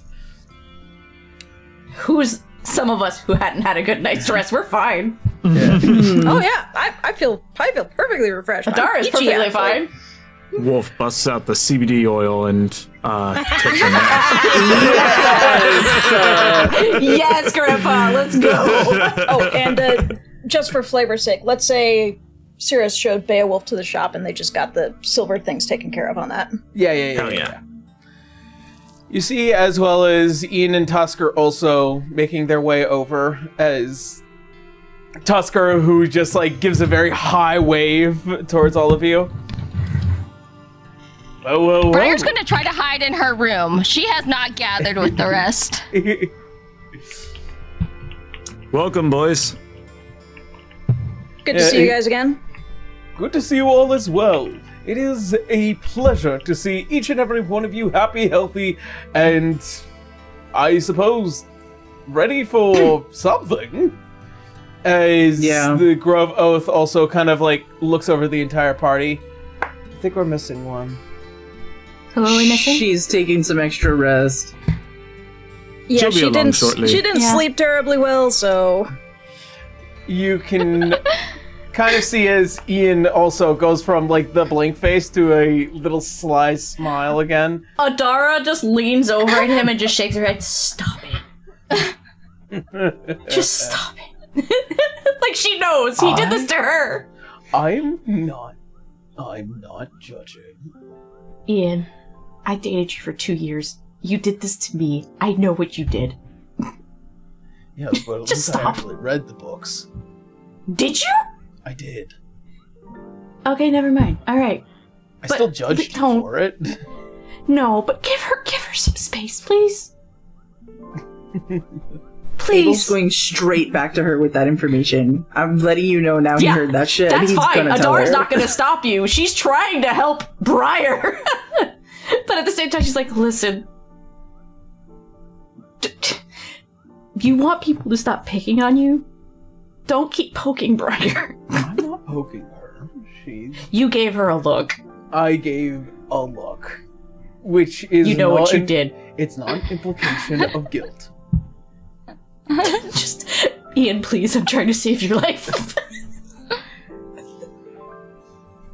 Aren't we supposed to be rivals and all that? Not with this. That's a whole other subject. Shut up. When She's Briar, honestly giving you an olive branch of like, Yeah. we're okay, you know. when Briar feels like enough, like she's been late enough, she forces herself out of her room to kind of stay with the others. And she just kind of avoids looking at Ian and hides behind Abel because he's the largest. Yeah. The biggest body here. Yeah. And you see as you walk across, like, you do have to kind of walk in front of him and just, like, his head kind of follows along. Adara's just staring at him, just stop. As his head Shaking her follows along, Abel catches his gaze and bares his fangs at him. But in like a, come on, man. Yeah. You know what you're doing. This is having fun. My mage hand flicks him on the nose. It's invisible. As it does, he kind of, like, looks down and then tries not to sneeze because it kind of hit all those senses. Anyways. So we're all here together, I guess, for the same reason then. By the looks of it, it is. better we all work together on this. As Siri, as she kind of looks at all of you. Right, so, anything that those who don't know and those who do know? What? Any information that hasn't What? been exchanged? Is there something you need to tell us? And you see as Tusker is he's just so like, I have a theory, at least a slightly working one, but there is a lot that I can say for certain when it comes to these constructs. Oh, we took the heart out of one. You've run into them too. You see Ian as he tilts over. Yeah, we ran into a small group that we had to fight our way through. They were not easily dispatched. But for what we were able to do and how many we were able to kill, we managed to at least get a good enough opening for a getaway. Was it Knowles for you too? Yes, actually. Knowles and those constructs. Though we weren't able to get a sample. We did. Oh. We got a sample and a couple of the hearts couple of the their construct. hearts. Yeah. That confirms the organization theory. Yeah. It's just a mission. Yeah, she'll just hand it over. Handing over this this construct engine as he kind of inspects it. It is as I feared. It looks like to be some sort of reminiscent design to that of those of the constructs you've seen down in the dungeons. The ones by Meridium. For handing it back over. It seems a little too expensive and too complicated and too planned for just Knowles. Exactly. So it seems like our hypothesis is working out to be the same. Interesting. The only thing we need to find out now is who could be organizing them together for this. We have a lead. Creaking noises. the creaky noises of metal on metal. Yeah. And joints. Yeah, you would know, even at the most closest look possible, there isn't a single amount of exposed skin. Like, even looking just barely within the helm, it still looks very dark in there. This is Tusker? Yes, this is Tusker. Okay. Well... So I guess we're all headed north. The lakeside. Mm-hmm. Well, actually, I was wondering if we might be able to cover a bit more ground with a split group. What do you propose? Looks at Briar. Repeat the... We're splitting up, it sounds. Oh, we are. What do you propose, Tusker? Well, let's see. I do have some very minor healing abilities, so I imagine at least one group can take your tower mage with you, looking at Vale. Her name is Vale. Ah, yes, I do apologize. Names do escape me a bit. You should learn them. I try every single day. Easy there, my friend. Wolf. It takes a minute. Sometimes it takes a minute to commit names to memory. Get his ass, Grandpa. No, Tusker's the good one. Tusker's the good one. Maybe... We could definitely use a mage. Let's see. How about we take Sir Cirrus and Lady Briar with myself? I'm flattered with the title, but I haven't been knighted. Please do excuse me. I prefer to those in more proper fashion. And thus is my upbringing. I do apologize. I can forgive you. I'm just saying, not been knighted, but I appreciate the title. But yes, how about we take Lady Briar and Sir Cirrus along with me and Ian? Do I have to? Do I get a say in this? You do. I have a counter argument. You said yourself that your team barely escaped. We ourselves had trouble fending off even a small crew by ourselves. 2 of us fell in battle. It was a very close call. I believe we would have strength in numbers if we are looking for the heart of this operation. I suppose we travel as one large group and stick together so that way we have better odds against whatever we may find. Now, while I'm not entirely indifferent to that option, I did think ahead. The reason why I'm recommending that we split up the group is that there are way too many spots that have been attacked and too many spots that haven't been attacked. Splitting up the group would have widened our scope. But the 2 of us fell with 6. You both make very good points. Tusker, I agree that dividing and being 2 groups means that we find more information, but dividing also means that we lessen all the abilities that we have combined. We fell in battle with a group of 6. Reducing us to 4 could spell a terrible fate.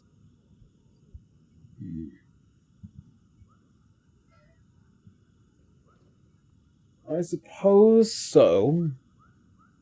It may take us a little bit while longer, and Sir Amon-Ra and Lady Rothkane might be a little bit slow might be there at the tower before us, but if you wish to take your time to do so, I don't see why not.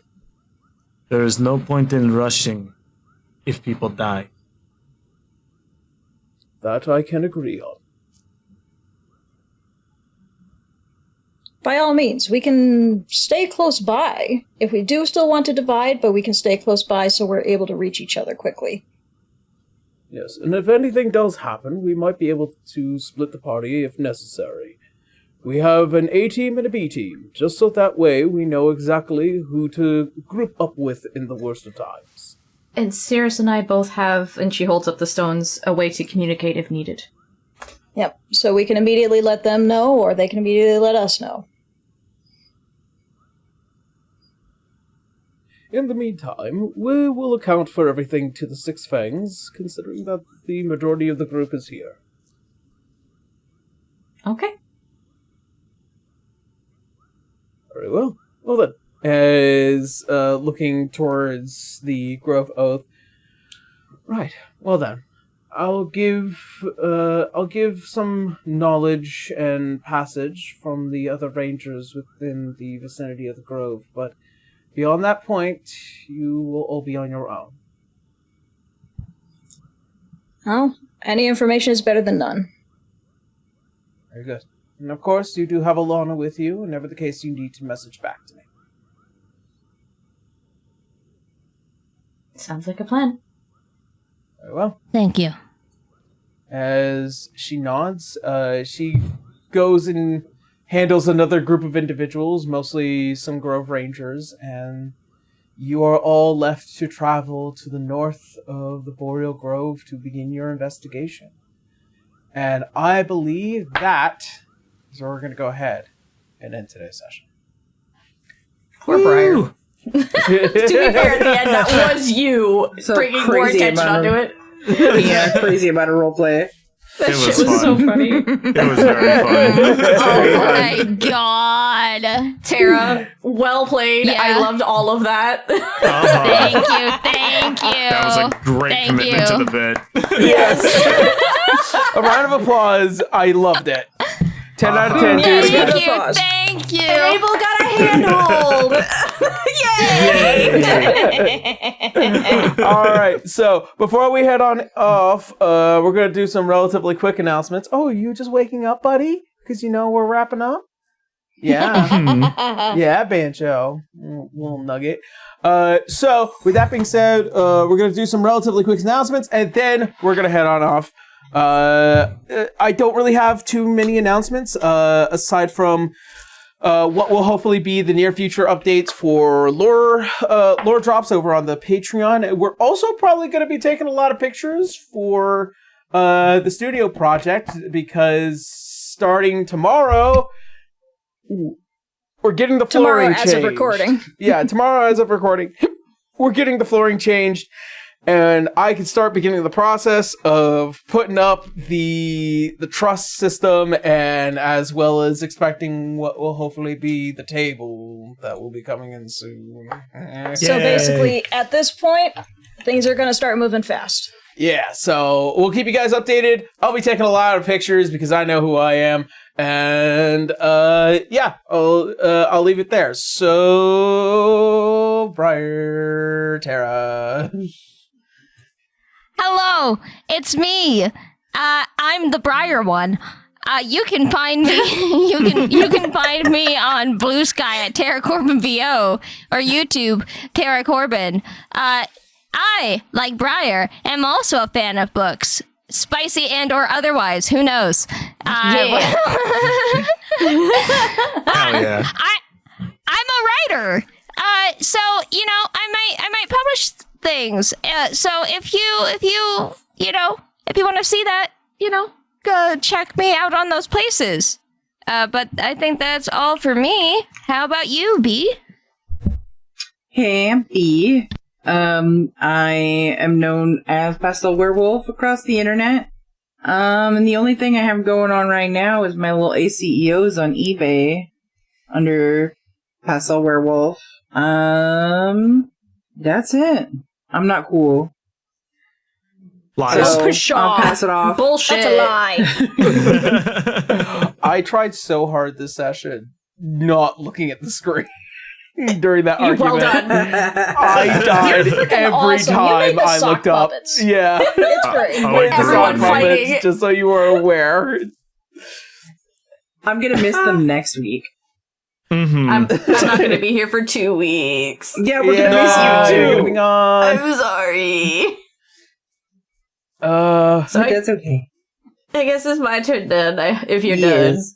done. Yeah, I'm It's done. me, Blue Casanate. I really tried to say me, and anyway. Anyways, hi. You can find me over on Blue Sky and Twitch under the name Blue Casanate. I haven't been streaming so much because life's been a little fucking crazy. But I'll eventually get back in the swing of it, probably after I get back from my vacation. So keep an eye out for my stream schedule. Other than that, I'll probably be posting more art as much as I can because I have a ways to doodle while away from home, at least. Yeah. So other than that, for those of you listening, please go watch the actual YouTube video of this. Watching the sock puppet heads go off was too fucking funny. So yeah, I don't have much else other than that. I'm gonna toss it to you, Kendra. Hi everyone, I'm Kendra. You can find me under Transient Day, primarily on Blue Sky, but I'm also on Tumblr, and there's a handful of other spots you'll spot my name, so if you recognize me, say hi. I saw you on Explorers of Eardsihimmle, so I know you're not a total weirdo. Not much going on over here. I am struggling through getting schoolwork done, but once I'm done, then I'm done. I'll be so happy. But aside from that, I'll be working with Aaron on getting the studio and the rest of the house ready to go. And then at some point, we'll be taking, I believe, a short pause just to get everything moved over. And then I think we'll be all set to take up on the new studio and show you everything that's going on there. I think that's about it here. Uzu had to bounce early today, but if you want to find her stuff, go check out Rogue Uzu around the internet. She does fantastic arts. Pay her to do arts of your characters. I don't think she has a limit or a restriction, but you would have to ask her. yeah. Anyway, beyond that, let's hop on over to Rymac. Hi, thank you, Kendra. My name's Rymac, and you can find me as Rymac or Rymac the Kobold just about everywhere on the internet. I'm on Blue Sky, YouTube, and Twitch. And in the coming weeks, keep an eye out on my YouTube channel for Fallout Cascadia. I'm running a TTRPG set in Fallout using XP to level 3 system in the my home state of Oregon. And it's going to be super fun. My wife and some friends are going to join in. We start recording on Tuesday, so keep an eye out for those videos as they come. Yeah. Nice. Yes, it's going to be very exciting. I know that's going to be good. That's going to be so good. Yes. I'm so excited for it. But that's all from me. Suck to you, Aaron. Thank you for that. All right, friends. Thank you guys so much for watching. Thank you guys so much for hanging out with us. I don't think there's too much else beyond that. But that being said, stay safe out there. We love you. And as always, see you next Sunday. Bye, everyone. Bye. Bye.